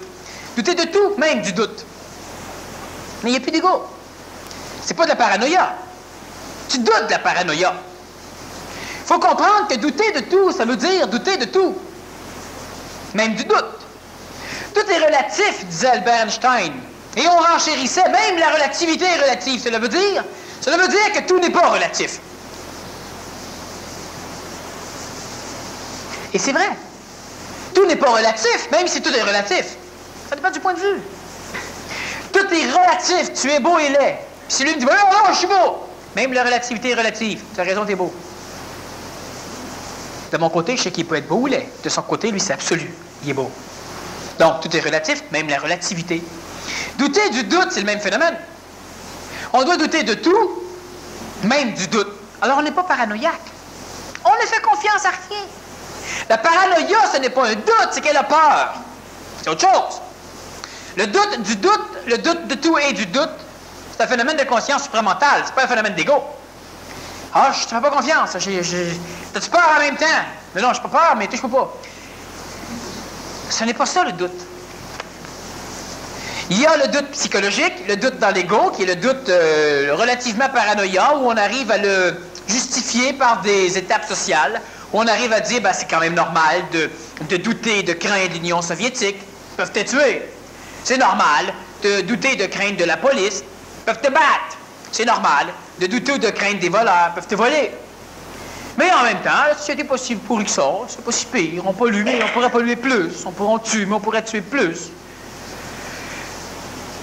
C'est ça le phénomène de l'ego. C'est évident qu'un ego qui commence à vouloir métaphysiquement ou spirituellement ou philosophiquement jouer avec le phénomène du doute, il se démolit. C'est très évolutif. Tu seras paranoïaque. Puis après, c'est pas grave. C'est pas grave. Que le virus soit malade. C'est pas grave. L'humain, pendant un laps de temps, va vivre de grands problèmes, soit. Mais ce n'est pas votre cas. Les autres, ils ne m'entendent pas. Ça ne dérange personne. Lorsque l'être humain parvient au doute du doute, il n'a plus d'ego. Donc, il ne doute plus. C'est pourquoi il y a un doute absolu. Celui qui est paranoïaque ne doute pas du doute. Alors, il est paranoïaque. Ben, ce n'est pas le cas de celui qui se conscientise convenablement. Est-ce qu'on peut établir une comparaison progressive entre une personne qui doute? On peut. Je te demande de la confirmer, celle que je fais. Ah, c'est autre chose. Est-ce qu'un homme qui doute, un homme courageux et un homme fanatique, ou un être humain, est-ce que c'est un continuum au niveau psychologique d'expression d'un même type d'énergie? Je doute, l'autre à côté, il y a l'hyper-foi, il est fanatique. Puis à intermédiaire, il est mental, il y a du courage. Le fanatique est dans la foi. Donc, il ne doute pas. Oui, c'est ça, c'est l'autre pôle. Il ne doute pas en tout de fanatique. C'est la polarité inversée du doute. Oui, c'est la foi. Tous ceux qui ont la foi sont des fanatiques. Les gens qui ont la foi chrétienne sont des fanatiques chrétiens. Dis-leur d'aller prier Jéhovah, ils ne vous diront jamais. Ça, ce sont des fanatiques. Qui jugent n'importe quel autre fanatisme comme étant débile, fou, idiot. Ils ont raison. De toutes les parts, ils ont raison. Celui qui doute n'est pas ni fanatique, ni rien. Où situe le courage de... Le courage, c'est une mécanicité intéressante, le courage.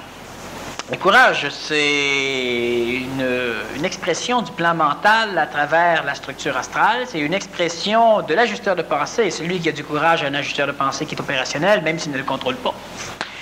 Celui qui a du courage est un être humain qui est manipulé par des mécanicités, soit réincarnationnelles, hautement intelligentes, qui se servent de son canal ajusteur de pensée dans le but d'arriver à créer des structures à l'interne de l'ego pour pouvoir permettre à des parties de l'ego de supporter une action d'un individu alors que normalement son action devrait engendrer une nourriture expérientielle qui va à l'encontre même des constituants de l'ego. Donc, le courage, c'est lorsque le phénomène mental prend le dessus sur le phénomène astral, mais le courage n'habite que l'animal humain et que l'humain. Le courage n'habite pas l'être humain. L'être humain n'est pas courageux, il est intelligent, il n'a pas besoin d'être courageux. Tandis que le courage est donc une guerre, une lutte, entre une structure astrale qui interdit l'expérience d'une expérience particulière qui va engendrer un retour d'onde de forme, une nourriture qui ne convient pas à ce qu'il recherche. Et cela va être contrôlé par une structuration mentale qui va faire en sorte que l'ego va sembler retrouver son compte dans ce genre de choses. Alors, il y a deux formes de courage. Il y a un courage inconscient qui n'est pas un courage, mais qui devient de la manipulation par de l'intelligence, intelligence terrestrifiée, donc instinctive. Et il y a un autre courage qui, elle, provient d'une intelligence manifestée au travers des voies astrales, par l'ajusteur de pensée, par le biais du mental, restructurant les concepts même de la vie de l'ego et les concepts même du danger vus par l'ego, obligeant l'ego à permettre une manipulation corporelle de façon à engendrer une action particulière. Dans ce genre de courage, on aura le courage du pompier qui retourne à l'intérieur d'une maison. On aura le courage de certaines personnes qui, après une certaine forme de réflexion ou de logifération, décident d'entreprendre une mécanicité qui va à l'encontre même des instincts de survie et qui va à l'encontre même de sa structure psychologique ordinaire. Alors, on pourra dire qu'il est courageux. Téméraire, peut-être? Non. Téméraire, c'est lorsqu'il y a le concept du courage bien implanté dans l'ego. Alors, l'individu n'est plus courageux. Il devient fanatique courageux. Il devient téméraire. Alors lui, il n'a pas besoin de réfléchir longtemps avant de savoir s'il y va ou pas. Pourquoi? Parce qu'il n'a pas peur du fait que, donc, ce n'est pas du courage. Par contre, il a le concept qui vénère le phénomène des exploits. Et ça peut être conscient ou inconscient. De toute façon, l'ego est quand même coloré, énormément coloré par ce concept du courage. Alors l'individu a besoin maintenant de se nourrir de ce genre de réussite. Alors, il se lance de temps en temps, il va parler de courage parce qu'il a l'impression de faire ce que les autres ne font pas.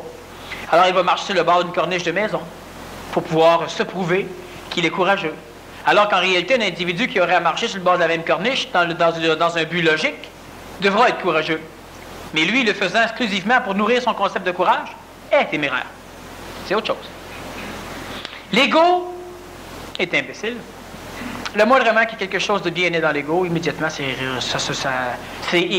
expérimenté, ça devient émotivisé, et par la suite, l'ego a besoin de s'en nourrir, donc il va recréer les mêmes stimuli, ce qui fait que lentement, les qualités de l'ego deviennent des problèmes. Le courage, c'est génial 1 ou 2 fois dans sa vie. Quand ça devient absolument fréquent, on en a besoin pour se nourrir. Alors, on devient téméraire rapidement. Les professionnels du courage se pètent la gueule souvent, ils meurent plus souvent que ceux qui commencent.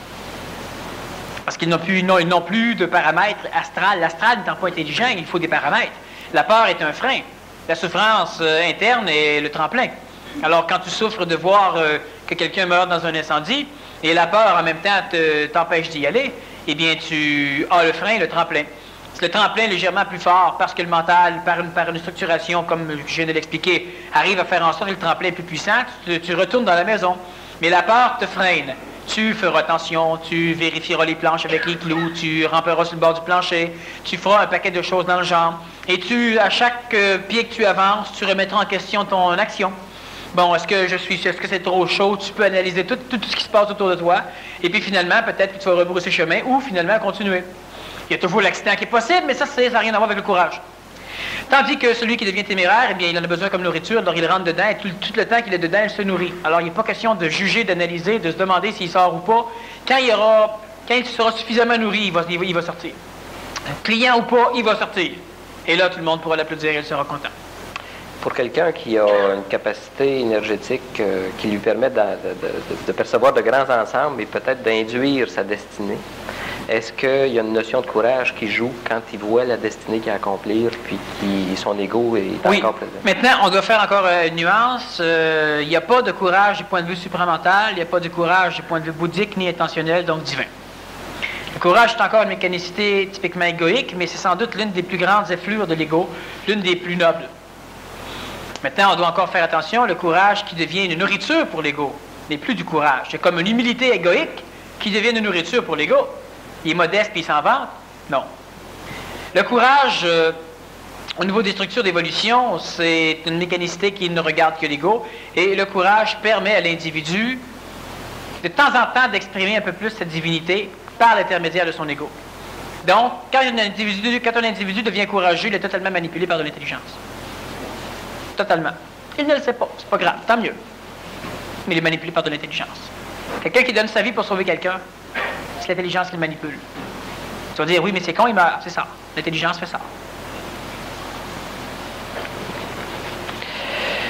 Daniel, lorsqu'on atteint la période du doute cosmique, qu'on doute de la vie, la mort, la réincarnation, etc., de l'intelligence de tous ces phénomènes et que l'on est tenté fréquemment de se suicider, alors on doute aussi de l'intelligence de poser ce geste.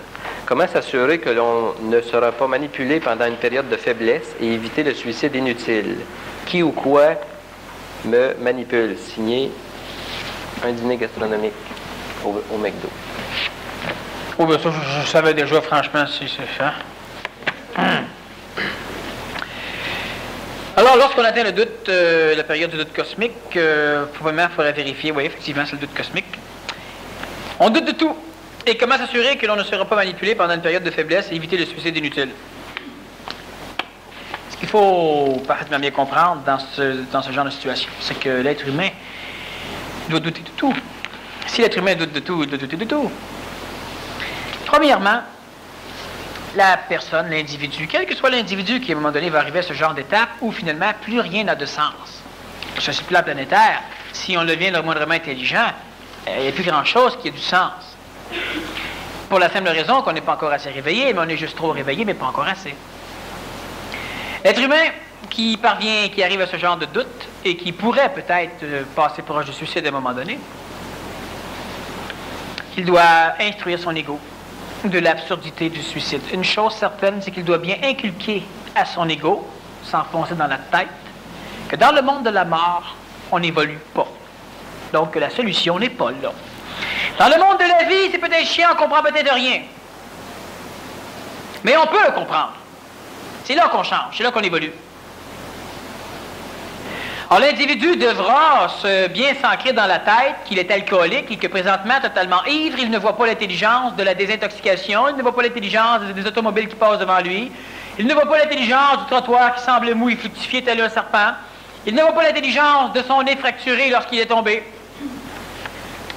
Il doit continuer son travail de désintoxication. Et lorsque l'alcoolique rentre dans la taverne, lorsque l'individu se suicide, c'est pas là qu'il va comprendre. Alors il doit rester dehors, dans sa clinique, là où il évolue, et il doit attendre. Il y a une chose. Peut-être, peut-il se dire, que tout est une farce. Mais la seule manière, la seule possibilité de solution, c'est en restant vivant. Les gens ne naissent pas pour rien. Quand il dort, il ne sait pas plus. C'est quand il est éveillé qu'il se pose ces maudites questions. C'est quand il est éveillé qu'il voit ce doute. C'est quand il est éveillé qu'il a peut-être peur. C'est quand il est éveillé que tout se passe. C'est donc éveillé que ça se passe. Alors s'il se suicide, il recommence. S'il reste réveillé, il a déjà recommencé. Donc s'il reste vivant, il y a la seule chance qu'il peut trouver, c'est en restant vivant. Et lorsqu'à un moment donné, il aura vu, il faut bien comprendre une chose. C'est pour l'ego que je dis ça. Si l'individu arrive à ce doute en m'écoutant, moi, ou un autre, et qu'il en arrive à souffrir à ce point-là, en m'écoutant, moi, et quand il m'en parle, et quand on me pose ces questions, je continue à répondre avec le sourire, c'est que j'ai passé par là. Je suis passé par là. Et si avec tout ce que je sais, dont la majorité reste secret, je ne dis pas tout. Moi, j'arrive encore à vivre sans me suicider. C'est que sans doute une solution quelque part que j'ai trouvée. Elle n'est pas religieuse, elle n'est pas archétypale, elle ne provient pas du passé, elle n'est pas missionnée. Non. Alors, ça prouve au moins une chose, c'est que si moi, j'arrive à faire cela chez l'individu, puis que moi, j'en souffre pas, même si j'ai prévu que ça arriverait, c'est que j'ai effectivement trouvé quelque chose d'autre de bord. Il faut juste attendre. L'individu qui serait dans une phase très, très, très pénible ne devrait pas prendre d'alcool, mais de l'aspirine. Il ne devrait pas prendre de drogue, mais une douche froide. Au pire, il doit venir à des conférences, il doit poser des questions de temps en temps, il doit faire de la course dehors, il doit simplement se dire, bof, tant qu'à être à l'école, on va rester à l'école, même si je ne sais plus qu'est-ce que je fais là. Une chose certaine, c'est que j'en ai parlé avant que ça arrive à certaines personnes, puis moi je continue à faire mes conférences et à m'amuser. Je continue à travailler, je continue à vivre, je continue à voir des choses. Alors, il faut se laisser le temps de voir un peu plus, puis on verra un peu plus. Puis si l'individu, malgré tout, se suicide, ça sera dommage. Le doute absolu, c'est douter de soi. Le Nazaréen a donc dû douter de lui et qu'il était vraiment lui. Comment a-t-il su et à quel moment qui il était et que ce n'était pas une manipulation astrale? Il l'a su en l'an 27. Il déambulait dans les champs. Et il a entendu un paquet de monde crier qui s'est approché. Et là, il a vu un paquet de monde. Ça pleurait, ça criait. Il y avait un cours d'eau qui passait là. C'était plein de gens dans l'eau. Et puis, il y avait une grande gueule qui criait. Puis qui arrosait les gens d'eau. Il s'est approché, il a reconnu Jean le Baptiste. Alors, il est allé voir Jean le Baptiste, le plus puissant de l'époque. Et Jean le Baptiste a dit, c'est pas ce que tu viens faire ici, mais ça doit être l'inverse. Étant donné que la plus haute autorité de l'époque, qui vibrait avec le travail même du Nazaréen, a reconnu le Nazaréen, c'est un baptême. Alors le Nazaréen a donc été baptisé par le Baptiste, et à partir de ce moment donné-là, le Nazaréen savait, s'était fait confirmer qui il était.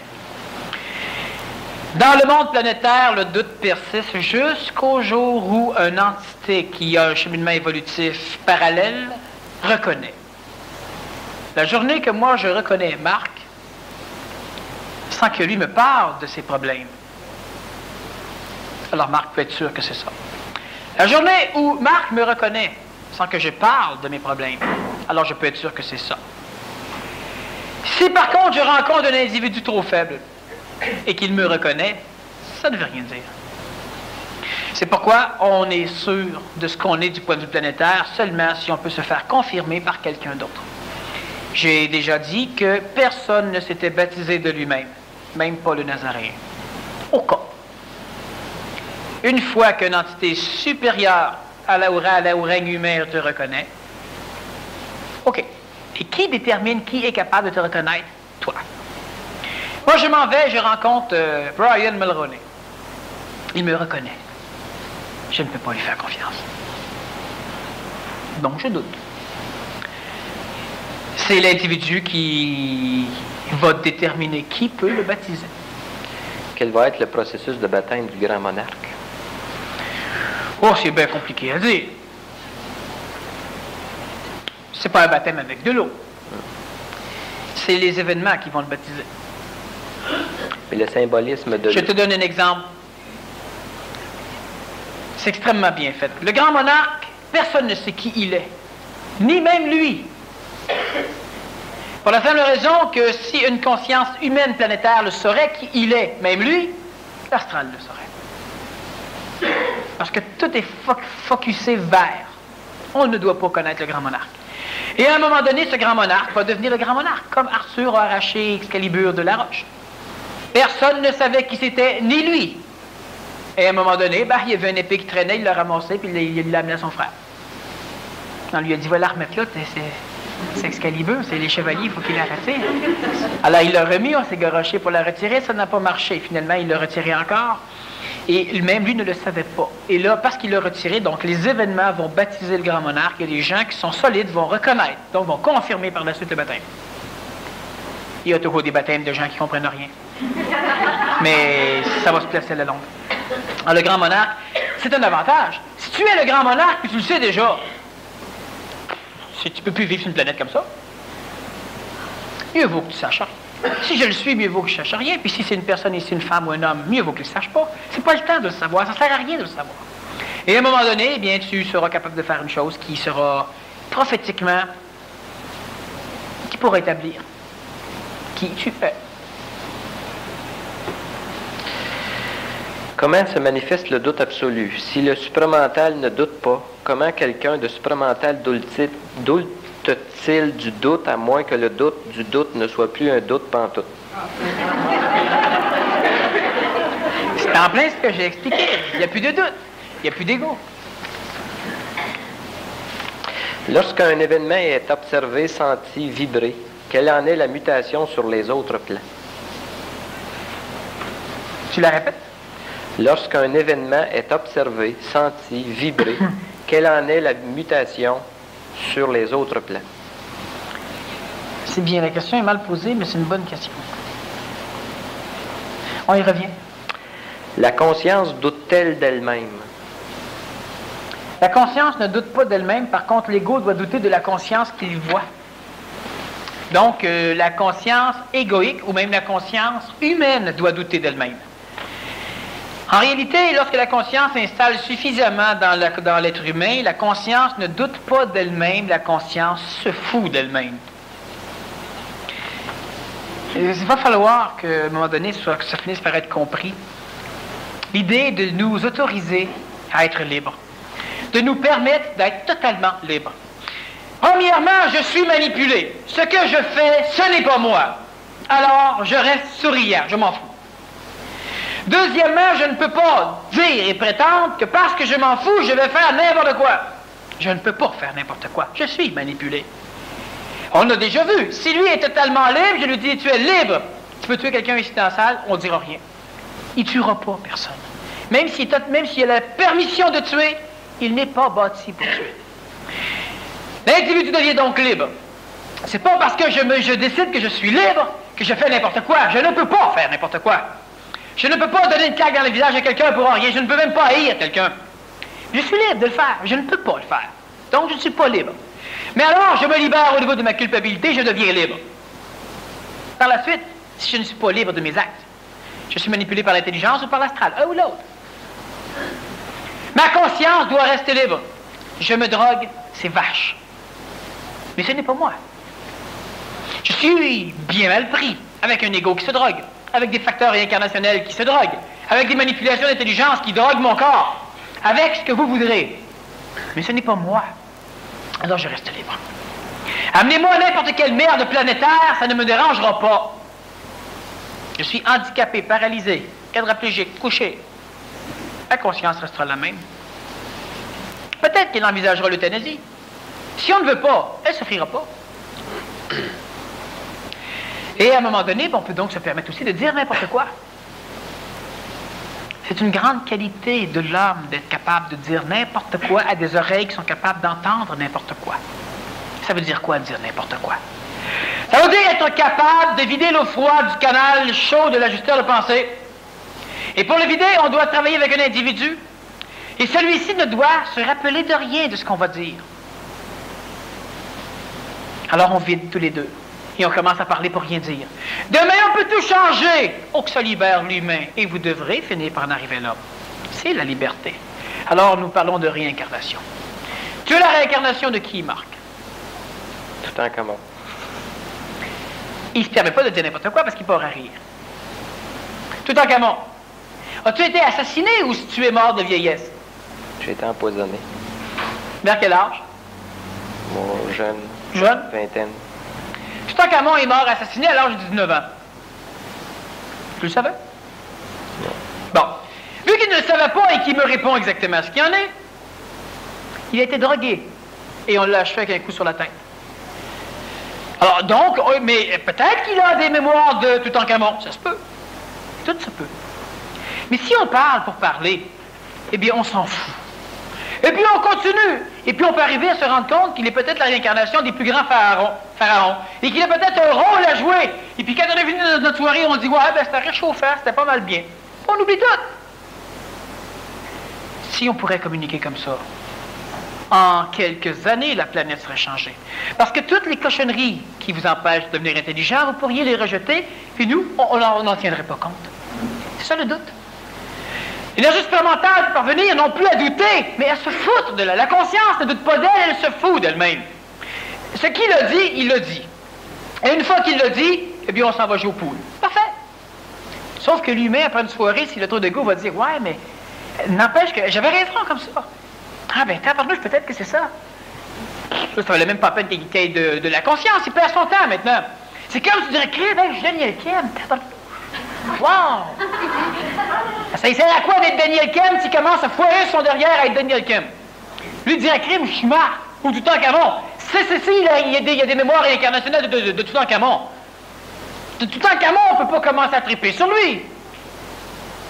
Donc, c'est un ego autre que Toutankhamon qui tripe d'être Toutankhamon. Et c'est faux. Il n'est pas Toutankhamon, l'ego qui tripe.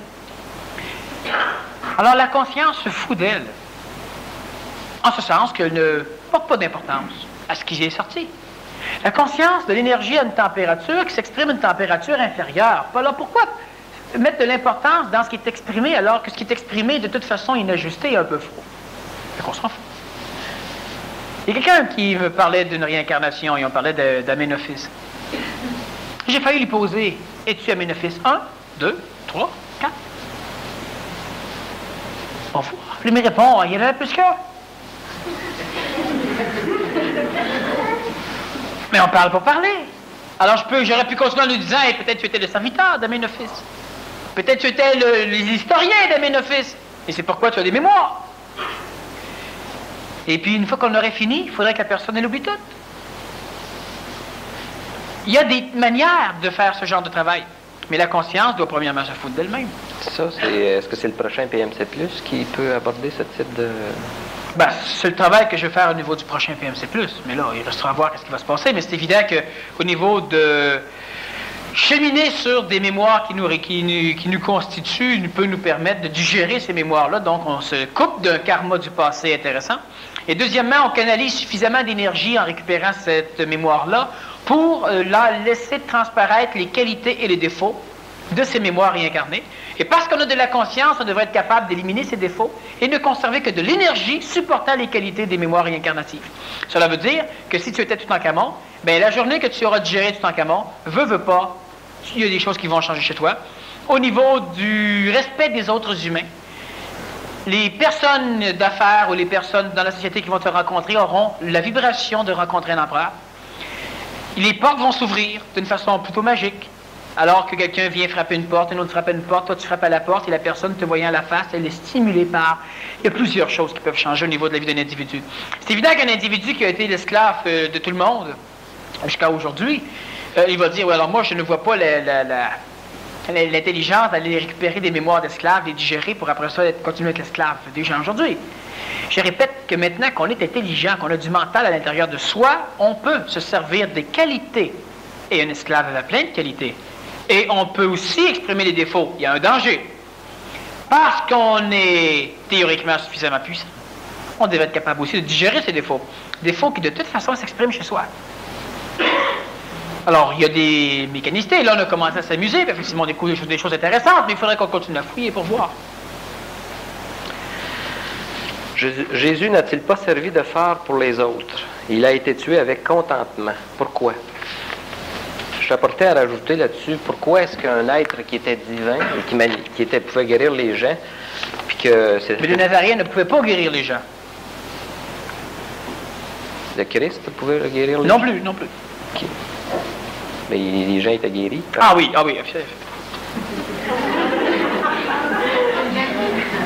Par quelle mécanicité les gens étaient guéris? Par tétage. Mais suppose un individu qui a une énergie telle que par tétage, il guérisse les gens. Pourquoi a-t-il accepté... Par tétage, les gens se trouvent guéris. Pourquoi a-t-il accepté la mascarade de la crucifixion? Pourquoi il a accepté la mascarade de la crucifixion? Pour la simple raison qu'il devait absolument, Premièrement, il devait se séparer de l'ego de Jésus. Se séparant de l'ego de Jésus, il devait mortifier le corps suffisamment pour que l'ego de Jésus reprenne le dessus du point de vue instinctif pour arriver à survivre. Le Christ peut donc se détacher du corps et parce que le corps continuait à être entretenu par l'ego de Jésus, Jésus se ramassait donc dans le corps et il était donc libéré du Christ. En réalité, le Christ est libéré de Jésus. Maintenant, le corps pouvait mourir. On remarque que ça n'aurait pas été correct non plus de laisser le corps sur la croix et de le laisser vivre là avec Jésus dedans. C'était plus écologique que le corps meurt. Jésus n'a-t-il pas servi de phare pour les autres? Oui, c'est comme lorsque je me promène sur une route. J'ai des feux de position. Quelqu'un qui décide de me suivre, il me suit. Je sers de phare pour lui. Mais ce n'était pas intentionnel. Le Nazaréen vit en moi. Est-ce que ta croissance est du même faisceau énergétique que moi? Est-ce que tu grandis dans moi, dans mon faisceau? Est-ce que tu crois en moi? L'individu qui hésitait, il y en a un paquet qui ont dit, je comprends pas ce que tu veux dire, et patati patata. La façon dont il posait la question, c'est clair. L'individu qui répondait oui, immédiatement, il le guérissait. C'est-à-dire qu'il supportait le poids karmique de ses conneries. Et nécessairement, l'individu devenait guéri. Mais ceux qui ont cru, ceux qui croissaient dans le Nazaréen, sont devenus ses esclaves. C'est-à-dire qu'il les a digérés de leur vivant. Et à l'instant où celui-là mourait, il se réincarnait chez le Nazaréen. Et lorsque tout le monde était récupéré, il a gagné le monde de la mort, ramassé ceux qui étaient morts pendant sa période de jeunesse. Et il a crissé son camp. Oui, mais il n'y avait pas une méthode moins dégueulasse pour mortifier le corps que de se faire crucifier. Mais c'est pas dégueulasse! C'est du point de vue de celui qui l'expérimente. Hein? Alors voilà. Alors pourquoi dis-tu que c'est dégueulasse? Ben, c'est dégueulasse. Connais-tu son point? Ben, il a gueulé sa croix, au moins, ça a été rapporté. Ouais, 2-3 minutes. Tu poses la question. Ouais. Prendre un corps physique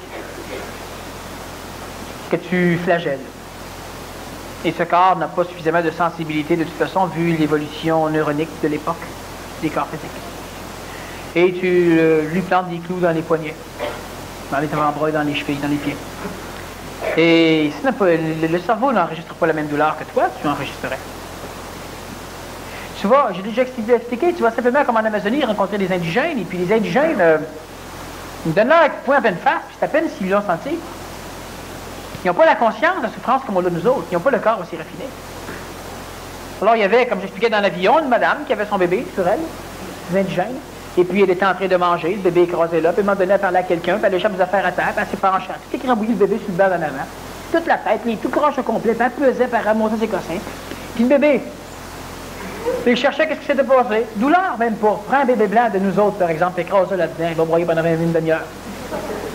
Une crise totale. Lui, ben non, il s'est senti tout poigné, puis finalement, la douleur s'appelle s'il perçoit. Crucifie ça souffre pas. C'est un fait. Je parle de point de vue. Mais on dit que les femmes sont plus broyables que les hommes. Est-ce qu'ils sont plus évolués génétiquement? Non, astralement. Mais ça, on parle du passé. Aujourd'hui, la jambe féminine, il y a encore des symptômes, des archétypes féminins du passé. Comme le mâle a encore des symptômes, des archétypes masculins du passé. Mais de plus en plus, la femme qui évolue a tendance à être ce qu'elle est, elle.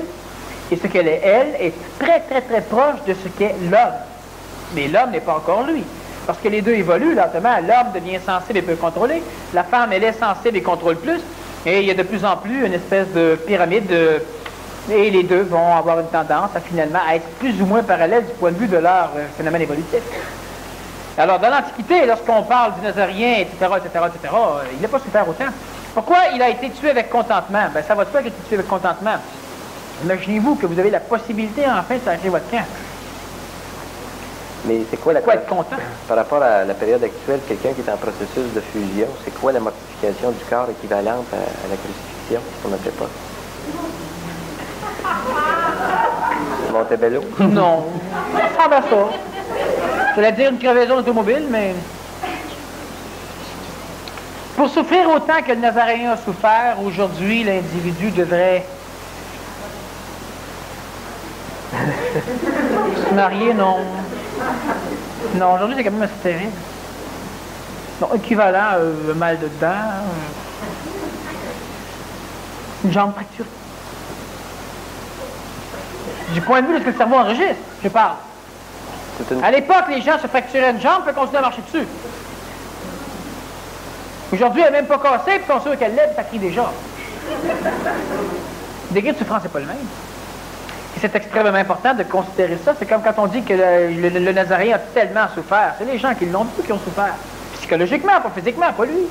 Et si on fait une projection, est-ce que dans les évolutions subséquentes qui s'en viennent, il va y avoir une gang de mauviettes sur la Terre qui vont crier à moins de toute affaire qui va se passer? Ils vont devenir de plus en plus... Des tapettes? Non, mais pas des tapettes, des mauviettes, dans le sens qu'ils sont hypersensibles. Il y en a un paquet. La majorité des jeunes sont hyper tapettes, hyper mauviettes. On a un paquet d'adultes avec comme ça. Tu vas au cinéma 3 fois par semaine. Dans les années fin 70, début 80, tu vas y aller 1 fois par semaine. On parle de crise économique, de récession totale. Tu vas au cinéma encore, 1 fois par semaine. On a encore des automobiles, on roule encore, on a des systèmes de son. On parle de crise économique aiguë. Bon, je pense que le degré de souffrance est plus le même. Hein? Les tapettes qu'il y en a en masse. Les jeunes, ça se suicide sur leur autre, leur Walkman. Bon. Avant, il aurait fallu que tu massacres toute ta famille au complet devant lui. Alors, effectivement, des tapettes, il y en a de plus en plus. Mais c'est parce que l'individu devient tellement, du point de vue physique, tellement évolué, mais du point de vue de l'ego, c'est pas encore constitué, tellement sensible que ce qui se passe chez lui. Tu regardes simplement une jeune ou un jeune qui s'en va dans une fête, dans un party, et puis tu fais juste lui mettre une petite tache quelque part où ça paraît même pas, puis c'est la catastrophe noire. Il ne peut plus sortir, il retourne à la maison, c'est la panique, il ne peut pas y aller de même, c'est tout le gros problème. Tu n'as pas de jeunes, c'est adolescent. Mais à un moment donné, c'est des indécents, c'est pas des adolescents. Ça ne peut plus sortir, ça prend 25 souliers, c'est pire que les comtesses qu'on avait à l'époque du 17e siècle. Puis quand elles sont toutes cute, ils sortent avec des jeans, un veston par-dessus, une cravate à pois, puis des cheveux verts. Ils sont corrects.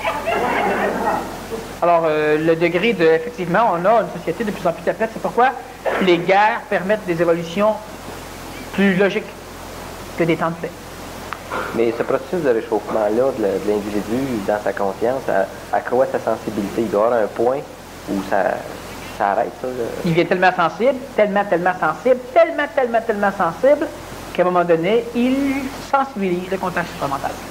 Et à partir de ce point-là, celui-ci va commencer à venir réénergiser le périsprit et l'individu va commencer à perdre lentement cette sensibilité un peu problématique pour conserver une ouverture du point de vue du contact supramental. Alors lentement, il finit par reconsidérer toutes ses souffrances et lentement, il finit par se dire, bof, une tâche en cravate, ça peut faire.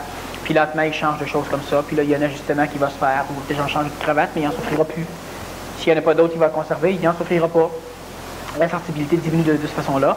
Les manipulations extérieures qui, par l'extrême sensibilité, te ramassent carrément l'individu, finissent lentement par être atténuées, étant donné qu'il est moins sensible. Et il devient un peu plus supramentalisé jusqu'au jour où il devient une personne transitive avancée, puis finalement, il sera une personne nouvelle.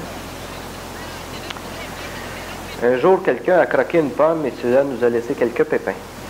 Où était l'intelligence d'obscurcir la conscience de l'homme? Quel était l'intérêt de Lucifer à ce que l'homme conscientise la pomme? Est-ce que l'homme était l'enjeu ou le bouc émissaire des deux forces antagonistes?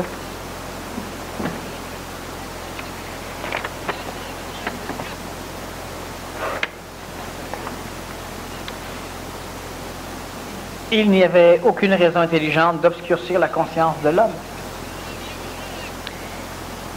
Quel était l'intérêt de Lucifer à ce que l'homme se conscientise la pomme? Lucifer étant devenu l'homme, il voulait sacrer son. Est-ce que l'homme était l'enjeu, le bouc émissaire des deux forces? L'homme, c'est les deux. C'est toujours une problématique parce qu'on manque de mots. Il y a l'homme cosmique, l'homme réel, l'homme nouveau, l'homme ancien, la tarte, l'ego, l'âme, le virus, Lucifer, Satan, Ariman, Dieu, l'intelligence. Il y a quand même beaucoup de mots, mais il en manque encore.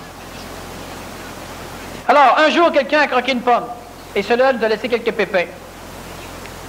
Ça, c'est l'explication biblique, pour culpabiliser la conscience de l'homme. Mais les pommes, ils ont toujours été là, les pommes, il y en a encore aujourd'hui, les pommes. C'est la conscience. Alors, à un moment donné, l'être humain est devenu conscient. Devenant conscient, il s'est rendu compte de son état. Ça va de soi, c'est comme ça. Se rendant compte de son état, ben, il a commencé à sacrer. Et plus on se conscientise, plus on se rend compte comment on est mal pris. Et c'est pas à cause qu'on mange dans une pomme ou à cause qu'on a... C'est évident. Dieu le dit à l'homme. Tant que vous restez cave et imbécile, vous ne verrez pas votre merde. Alors, vous ne vous trouverez pas. La journée que l'être humain finit par ouvrir ses yeux, c'est pas lui qui a décidé, l'homme est manipulé. Il n'a pas décidé. Lucifer était dans l'homme. C'est la fonction même des énergies lucifériennes, des énergies luminescentes dans l'homme, que de grossir, de rayonner à travers l'homme. Alors, lentement, à travers les générations, à travers l'évolution, à travers l'expérience, les manipulations astrales, les sécrétions endocriniennes, les cellularisations, lentement, l'homme finit par voir. Il y a eu un temps où notre vision s'arrêtait à quelques pieds. Oh, nos yeux voyaient plus loin. On ne conscientisait pas ce qu'on voyait.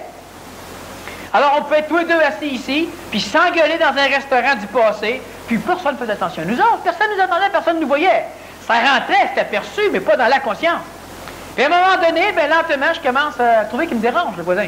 La conscience grandit. Puis là, à un moment donné, ben, je suis mal pris. Je peux plus aller dans ce restaurant-là parce qu'ils font un gueuler puis péter. Ça me dérange. Alors, je suis mal pris. Je deviens marginal. Les restaurants sont tous pareils. Puis je dois attendre quelques années d'évolution, quelques centaines d'années, que tout le monde finisse par plus être capable de supporter ça. Et là, ça change. Et là, je suis bien. Jusqu'au jour où je recommence encore à avoir de quoi. Les crachoirs, j'en veux plus. Puis, etc., etc. Parce que ma sensibilité devient accrue. Ce n'est pas une question de choix. L'intelligence d'obscurcir la conscience de l'homme, il n'y en a pas. Il n'y a pas d'intelligence là-dedans, c'est une mécanique. Quelle est l'intelligence de faire en sorte que quand on place sa main dans le frigidaire qui marche, notre main est gèle? C'est mécanique. C'est pas de l'intelligence. Lorsque j'aurai suffisamment d'énergie, en mettant ma main dans le frigidaire, tout va dégeler. On va avoir encore un problème karmique. Ma femme. C'est pas une question d'intelligence. On est toujours en train de s'illusionner qu'en haut de nous, c'est supérieur. Le feu, vous êtes dans l'eau, et vous avez froid, et vous voyez une personne qui a une immense torche à l'extérieur de l'eau, puis qui éclaire la surface du lac. Et vous vous dites, maudit, pourquoi qu'il ne met pas sa torche dans l'eau pour me réchauffer? Ah oui, c'est beaucoup plus chaud la flamme de la torche que ton eau, ou que simplement ton reflet. Le reflet te fait dire que ça existe. Mais pourquoi qu'il n'y avait pas dans l'eau? Parce qu'il n'y a pas un câble, si ça met dans l'eau, sa flamme, sa torche, ça va s'éteindre. Oui, mais c'est quoi l'intelligence de nous laisser geler? Ils ne peuvent pas vous réchauffer. Mais tu peux te diriger vers la lueur, puis sortir de l'eau, puis là, tu vas te réchauffer. Mais pourquoi qu'il ne descend pas? Ben, il ne peut pas descendre. S'il descend, c'est ce qui est arrivé avant. On est descendu, puis nos torches sont éteintes. Là, maintenant, avec l'élan, ben là, on commence notre évolution, on voit des torches. Ils sont en haut, ils éclairent, puis attendent qu'on grimpe. Mais ils ne peuvent pas la descendre dans l'eau. L'intelligence ne peut pas descendre dans l'inintelligence, puis la rendre intelligente. L'inintelligence, quand elle aura épuisé, quand elle aura suffisamment expérimenté le mécanique, vu qu'elle est mémorielle. L'inintelligence mémorielle ayant suffisamment expérimenté de mécanique, elle va apprendre. Apprenant, elle va parvenir à un simulacre d'intelligence, qui est l'intellect, et elle va parvenir à un simulacre de conséquentialité. L'astral et le monde froid dans lequel on est, c'est exactement comme un ordinateur. Bon, il y a un film qui est intéressant, si on veut comprendre l'idée, c'est le jeu de guerre. Un immense ordinateur américain qui est conçu pour répondre à des attaques. Alors, à un moment donné, bien, quand on fait des pratiques de lancement de missiles, il y a deux bonhommes dans chacun des silos qui doivent tourner deux clés en même temps. Puis, il y a toujours 12 à 13% de militaires qui refusent de tourner les clés. Donc, il y a des missiles qui ne partiront pas si l'Union soviétique lance une attaque massive nucléaire. Pour éliminer cela, on met un ordinateur qui va s'occuper de tout. Il va contrôler les bombardiers, il va faire ceci, il va s'occuper de tout. Et lentement, il y a un enfant qui commence à jouer avec son ordinateur, qui rentre en contact avec cet ordinateur-là par une porte en arrière, un code qui appartient seulement au constructeur de l'ordinateur. C'est le nom de son fils qui est mort d'un accident. Et puis là, l'ordinateur lui dit, bonjour, docteur machin, voulez-vous jouer? Les échecs, ceci, cela, et jeu de guerre nucléaire globale. L'enfant décide de jouer au jeu de guerre nucléaire globale. L'ordinateur étant connecté sur tous les systèmes américains, ben, les radars détectent des missiles, des sous-marins russes qui se dirigent vers eux autres. On passe en défense condition 4, et 3, et 2, puis à 1, on lance tout. Alors, c'est exactement ça. Je dis, comment ils vont solutionner le problème? Ben, l'enfant va finir par lui demander de jouer au tic-tac-toe. Puis l'ordinateur joue contre lui. Alors, il met X, il met O, il met X, il met O, il met aucun gagnant. Il recommence. Puis là, on passe en défense condition 2, les missiles sont tous prêts à partir, puis là, il joue, jusqu'à temps qu'il trouve le jeu plat. Il vient d'apprendre. Puis là, il calcule, il lance ses missiles qui va gagner la guerre nucléaire. Il commence à mesurer, aucun gagnant. Il essaye une autre stratégie, aucun gagnant. Puis là, il joue, jamais de gagnant. Fait qu'il finit par dire, le jeu est plate. Pourquoi je joue pas aux échecs? Alors, la guerre nucléaire est éliminée. C'est comme ça que marche l'astral. L'astral, c'est pas intelligent, l'ordinateur non plus, il est mécanique. Mais à travers des milliards d'années d'expérience, il va apprendre. Étant donné qu'il aura tout essayé dans sa mémoire des conditions particulières, puis s'il va s'être cassé la gueule régulièrement, il va toujours essayer des nouveautés. L'astral s'amuse. Et le monde de la mort sert à cela. Et l'âme, connectée au monde de la mort, sert aussi à permettre à l'être humain de changer les conditions. L'âme est ce qui anime, le stimulant du corps. Ça fait muter le corps. L'intelligence, elle est là, elle attend. Quand on aura exploré toute l'eau du lac, tout le sol du lac, et qu'il restera juste l'air à explorer, même si on est con et stupide, on va sortir à l'air. Quand on aura chié suffisamment le fond du lac, on finit par arriver là en haut, qui ne veut pas. Bon. L'astral, c'est comme ça. Ça apprend. Quelle est l'intelligence d'obscurcir la conscience de l'homme? Il n'y en a pas. C'est une mécanique. C'est comme cela. J'ai déjà expliqué souvent à certaines conférences comment. À un moment donné, on pourrait revenir aussi au niveau des conférences régulières. Comment? Et on peut aussi se référer au processus de fusion, conférence que j'ai fait au début de l'année, une conférence du vendredi. Alors, de quelle façon l'astral ou etc., l'astral travaille toujours contre l'humain, il n'a pas le choix, c'est qu'il apprend. Étant donné qu'apprenant, on s'énergise, on a un contact avec le mental supramental, eh bien, en plus, on vient donner de l'information à l'astral et il apprend. C'est pourquoi on doit instruire son ego. Et on doit aussi instruire l'astral, simplement. Et à travers des millions d'années, parce que la mémoire astrale est immense, puis les possibilités d'illogisme sont plus grandes que les possibilités de logique. Alors, on se casse la gueule beaucoup plus souvent qu'on réussit des bonnes choses. Étant donné qu'en plus, il y a l'émotion, le facteur émotif, le facteur d'identification interne de chaque ordinateur, de chaque mémoire, de chaque ego, bien, il y a des guerres entre l'un et l'autre. Et quand un ego a expérimenté toutes les possibilités de son monde, c'est là qu'il doute de son monde, et c'est là qu'il s'avance d'un pas. S'avançant d'un pas, il passe en haut de tout le monde. Et comme les autres n'ont pas fini d'expérimenter des conditions leur permettant de passer un pas plus haut, au niveau astral, bien nécessairement il devient marginal, ceux-ci souffrent de le voir de même, parce que ceux-ci se sentent insécures parce qu'ils doutent de lui ou d'eux autres, ils veulent le replanter. Tu ne peux pas demander à un témoin de Jéhovah de devenir intelligent. Il le deviendra tout seul. C'est pas une question de demande. Tu ne peux pas demander à une personne qui se conscientise supramentalement de devenir intelligent. Lorsque l'individu aura suffisamment expérimenté certains facteurs inhérents à la structure de sa conscience astrale, veut pas, il va sortir. Quand je dis aux gens, continue à faire ce que tu fais, c'est frustrant comme réponse, c'est la réponse. Alors la conscience, la même chose. Bon, quel intérêt de l'obscurcir? Ou encore, pourquoi bien souvent on a l'impression que pourquoi ça ne vient pas carrément nous aider? C'est ce que ça fait. C'est exactement ce que ça fait. Mais ça se fait avec une mécanique qui est spatio-temporelle, une mécanique de densification, d'expansion universelle, avec une mécanique de mémorisation expérientielle comme l'homme est bâti. Alors ça apprend. La planète Terre, elle apprend.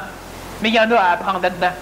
Parce que tout l'apprentissage est inégalement réparti, selon les telluries, les conditions génétiques, les conditions de réincarnation, les religions, la condition sociale, la liberté matérielle, les guerres, conditions sociales. Ça dépend. Alors, veut pas, il y a des régions qui sont privilégiées, le Québec, les États-Unis d'Amérique, des régions moins privilégiées, le reste de l'hémisphère nord, et des régions pas favorisées du tout, la majorité de l'hémisphère sud. Avant, c'était à l'inverse. Tout ce qui a été puisé là a été ramassé, ça ne sert plus à rien. En haut, c'est neuf, ça a monté en haut. C'est simple. Il y a eu l'Égypte, il y en a eu un paquet avant. Les Mayol, les Toltecs, etc. C'était pas sur le nord de la planète que c'était brillant, c'était en bas. Et maintenant, c'est en haut. L'Inde, c'est en bas. Bon, c'est simplement une mécanique. Il faut qu'on arrive à comprendre le phénomène de la mécanique. L'intelligence, c'est nous. Mais nous n'avons pas constitué la farce astrale ou la farce stellaire de notre monde. Nous n'avons rien constitué. Nous avons fait un pet quelque part pour récupérer ce qui est sorti. Et là, on part à la recherche des conditions en question, on rentre dans la création, on s'affuse, puis on se rend compte qu'on se refroidit. Alors, à un moment donné, une partie de la conscience s'en va chez toi, chez lui, chez elle, de façon à ce que la majorité de la conscience soit présente à la même place, sauf qu'étant donné qu'il y a de la mémoire expérientielle qui va faire en sorte qu'après cette casse à la gueule pendant 20 000 ans, on va se réunir en deux. Après 30 millions d'années, on va se réunir en société. Après quelques milliers d'années, on pense à devenir planétaire. Et on va finir par refaire des cheminements où ce que ta conscience pourra s'allier à la mienne, puis on pourra travailler ensemble dans l'intelligence, une logique écologique, une logique de maison, et on pourra arriver à faire des choses qui vont exprimer dans notre structure expérientielle l'idée qu'il y a un programmeur autre que juste la mécanique accidentelle des relations entre les humains, un programmeur plus brillant, plus efficace, l'intelligence supramentale, et là, lentement, l'ego, la sphère astrale, mécanique, mémorielle, va accepter d'être programmé par le mental, via le mental, par l'intelligence supramentale. Et ça prend très, très peu d'années. Ça a pris 14,5 milliards d'années, finalement. Puis même si on trouverait que c'est grand, c'est long, c'est pas grave, c'est passé. Mais on s'en fout. Il reste encore quelques milliards d'années à faire. Sauf que le contexte temporel de la conscience vibratoire de l'homme est un contexte qui est exponentiel. Le temps va de plus en plus rapidement. Alors, c'est pas grave, ça ne dérange rien. On pourra passer... Les derniers milliards d'années, ils vont se faire dans un éternuement divin, un éternuement brahmique. On s'en fout. Il paraît que le clignement d'œil de Brahma, c'est 13 millions d'années. Bon. On clignera 2-3 fois, puis on aura fini. Mais le programmeur brillant, là, un individu qui a une personnalité mentale... Juste une chose. Le programmeur brillant ne peut programmer que selon les facultés qu'a la chose à programmer, à être programmée. D'où l'obligation d'attendre encore que la structure finisse par être faite. Tu ne peux pas placer un logiciel de la NASA dans un micro-ordinateur de maison. L'ordinateur ne peut rien faire avec ça. Il est pas assez rapide. Mais dans un monde énergétiquement froid qui est fait de mécanicité complète et qui n'a pas vis-à-vis une personne donnée d'intentionnalité particulière vis-à-vis cette personne-là, dans le contexte froid ou énergétique ou pas qu'on vienne là-dessus l'intentionnalité à un moment donné. Oui, entre autres, parce que l'intentionnalité dans un contexte de mécanicité, c'est un peu paradoxal. Mais est-ce que la notion de personnalité au niveau supramental, d'individualité, je le prends dans le sens d'individualité, est possible à un niveau supramental? Oui. Dans les paliers les plus inférieurs de la conscience supramentale, il y a de l'individualité. Puis dans les paliers supérieurs, c'est de l'impersonnalisation. C'est une impersonnalisation qui pourrait être synonyme d'individualité fusionnelle. Une individualité fusionnelle, c'est une espèce de collectivisme... intentionnel. Intentionnel. Peux-tu élaborer sur cette... Oui. Merci. Bon. Question suivante. Tu ne veux pas élaborer là-dessus? Je me demandais si je pouvais. Ben oui, mais je te demande effectivement... C'est quoi la question? Au niveau d'un individu qui atteint à un stade élevé... ça, je le sais. La question, c'est quoi? C'est le collectivisme de conscience d'un être supramental. Oui. Comment s'exprime-t-il? Comment ça... Qu'est-ce que c'est? Premièrement, il est télépathique. C'est une relation de télépathie, une relation de vision égalitaire des mécaniques. Du point de vue de la conscience supramentale, donc dans une location de conscience extrêmement supramentale et non pas planétaire, il y a une coalition complète et totale de toute la mécanicité d'expression au niveau du contexte planétaire, c'est-à-dire qu'étant donné que chaque être humain dans cette conscience a accès à la globalité totale, à la globalité des informations astrales et événementielles, les événements mobiles, les événements fixes, les événements complexes, ils ont tous les mêmes données, donc ils ne peuvent faire autrement que de tous arriver au même résultat et aux mêmes solutions. Du point de vue planétaire, ils vont se séparer les tâches et chacun pourra appliquer une mécanicité de solution en conformité avec un plan général qui sera simplement la vision individuelle, mais collective au niveau de... Tout le monde aura la même vision de ce qu'il y a à faire. Quelle différence subtile il y a entre des gens qui sont bêtement collectifs à un niveau astral de ces gens-là? Le bêtement collectif suit. Le phénomène supramental devance. On est 3000 personnes à se devancer chacun. On ne se suit pas. Et par contre, il peut y avoir un troupeau de moutons conduit par un lion et vice-versa, et les gens suivent. Ça veut dire quoi? Ça veut dire que moi, je fais une chose que je vois comme étant conséquentielle. J'ai une conscience supramentale et tu en as une, et on en a tous une. Alors on est reliés ensemble et nécessairement tout ce que je fais, vous envoyez l'intelligence. Vous ne le faites pas parce que je le fais, simplement pour ça. Faites donc ce que je ne fais pas. C'est logique. Et on fonctionne. Est-ce qu'on se suit? Non. Chaque fois que tu vois ta plante fanée, tu l'arroses. Chaque fois que je vois la mienne fanée, je l'arrose. On se suit pas. Moi, je n'ai pas besoin de rien, j'ai pas besoin de savoir ce que tu as fait, je vois la globalité des choses et j'applique mon action. Toi, tu fais la même chose. Donc, on est tous des leaders, tous des devanceurs. Celui qui suit, lui, il ne sait pas ce qu'il fait. Lui, il voit la gang, il suit. Fait que si la gang se jette, il se jette. Si la gang se drogue, il se drogue. Il n'est pas un devanceur, il n'est pas, disons, l'intentionnalisateur du mouvement. Alors que nous autres, on décide tous, chacun notre part, ce qu'on va faire. Tiens, j'ai le goût d'aller dans le bois. On se ramasse 3000 dans le bois. Il y a une collectivité. Mais on n'a rien suivi. On a fait ce qu'on voulait faire. Du point de vue de la conscience qui devient libre et qui manipule l'ego. L'ego reste manipulé à aller dans le bois. Mais ta conscience a décidé. C'est l'exemple que je donne. Alors, à un moment donné, ta conscience décide que là, tu vois que c'est le temps de dépolluer. Tu fais un test social, ça marche. C'est peut-être le temps. Mais c'est évident que tous ceux qui ont la même conscience que toi vont avoir fait le même test dans leurs différents pays, dans leurs différentes contrées, ils font la même chose. Mais on ne se suit pas, on n'est pas un groupement. Mais on travaille en collectivité. Cette espèce de féodalisme de l'énergie supramentale auprès de 3000 individus qui s'est exécuté, est-ce que ça a un effet de synergie? Tout le temps, parce que les autres, ils suivent. Est-ce que ça implique que ça puisse faire monter en énergie chaque individu? Immanquable. Puis, s'il y en a un monde, tout le monde monte. Est-ce qu'il y a des niveaux divers de progression entre les individus ou si tous, qui sont les 3000, peuvent progresser en même temps et au même rythme? Tout se peut. Mais c'est la question. Tout se peut. Oui, c'est la réponse. Mais dans la mécanicité réelle des choses, est-ce que c'est ça qui se passe? Ça n'a aucune importance de savoir si les gens évoluent au même rythme. L'important, c'est qu'on cesse de se taper dessus. On peut soupçonner qu'il y a nécessairement une hiérarchie aussi dans ce type de... Il y aura une hiérarchie. Donc, les individus progressent. La hiérarchie réelle se termine au niveau du plan intentionnel. Pourquoi? Parce qu'il y aura un chef, plus d'Indiens. Alors, il n'y aura plus de hiérarchie. Tout sera fusionné. Mais tant que tout n'est pas fusionné, il y aura toujours des parties froides, les orteils, les genoux, et puis il y aura toujours des parties plus chaudes, la tête, le cou. Alors, il y aura toujours une hiérarchie, sauf que la hiérarchie n'est pas problématique si elle n'est pas... compétitive, ça? Non, les hiérarchies ne sont jamais problématiques, sauf pour celui qui ne doit pas changer d'échelon. C'est tout. Parce que tu diriges sur l'humanité au complet, puis l'humanité te suive à plat ventre, c'est pas grave, ça ne dérange rien. Ça ne dérange rien, il faut qu'ils vont suivre quelque chose. Ah, c'est quelque chose. À un moment donné, un individu, lui, par exemple, veut se prendre en main, suivre quelque chose d'autre. Et là, ta hiérarchie peut l'en empêcher. Là, elle devient problématique. Mais les hiérarchies, à part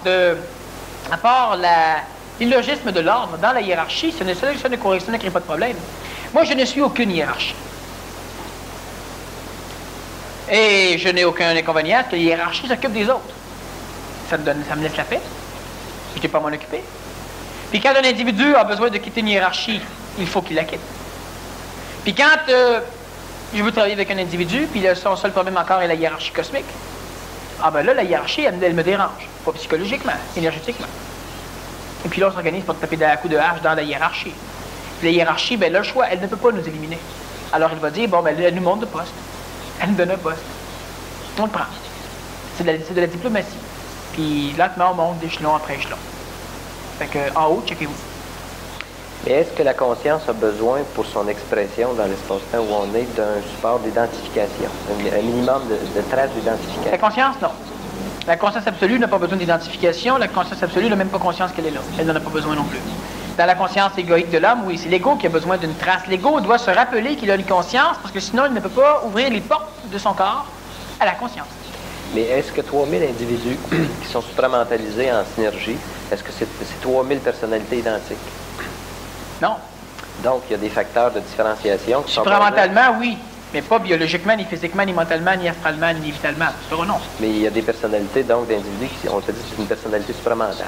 Il y aura diverses personnalités supramentales. Premièrement, ça dépend de son faisceau. Deuxièmement, ça dépend si le faisceau fait un arrêt au niveau solaire. Troisièmement, ça dépend des génétiques des individus. Quatrièmement, ça va dépendre des sexes. Et finalement, ça va dépendre des conditions sociales qui entourent l'individu. Et quand tu parles de sexe, c'est que l'androgyma... Je parle de femme ou homme. Oui. OK. L'androgyma, Gina, vécu à ce niveau-là, même dans des sexes encore polarisés. Oui, mais moi, je parle des sexes ne sont pas importants pour celui qui évolue. Les sexes sont importants pour l'animal. Quand une femme s'en va dire à quelqu'un quelque chose, si l'animal va avoir un homme, ils ne pourront pas écouter la femme. Puis si la femme a plus d'énergie, ils vont adorer la femme. Alors, c'est plus ça non plus. Donc, t'envoies un homme. Ça dépend des sexes. Ça dépend aussi des niveaux sociaux. Être en contact instrumental dans l'Union soviétique, aux États-Unis, en Europe ou ici, il y a une grosse nuance. Ça dépend des génétiques. Tu pourras exprimer l'intelligence instrumentale par l'écriture, par la parole, par certaines formes de gestuelles. Ça sera toujours exprimé de façon différente. Où les individus seront d'accord entre eux. Mais l'animal, ou le peuple, ou les êtres qui travaillent avec n'auront pas une affinité avec toute la gang. avec un oui, avec un autre non. Ils vont dire oui, c'est correct. C'est très, très, très, très bien. Mais je préfère travailler avec un tel. Mais je n'ai rien contre celui-là. L'animal, il va carrément maudire celui-là pour aller en suivre un autre. C'est autre chose. Alors, il y a donc des facteurs différents qui vont déterminer quand même l'expression de l'intelligence, même à travers des personnes qui ont une égalisation, même une fusion. Ce sera quand même différent. Ça dépend de bien des choses. On fait une petite pause, il y a encore des questions, vous les réappliquer.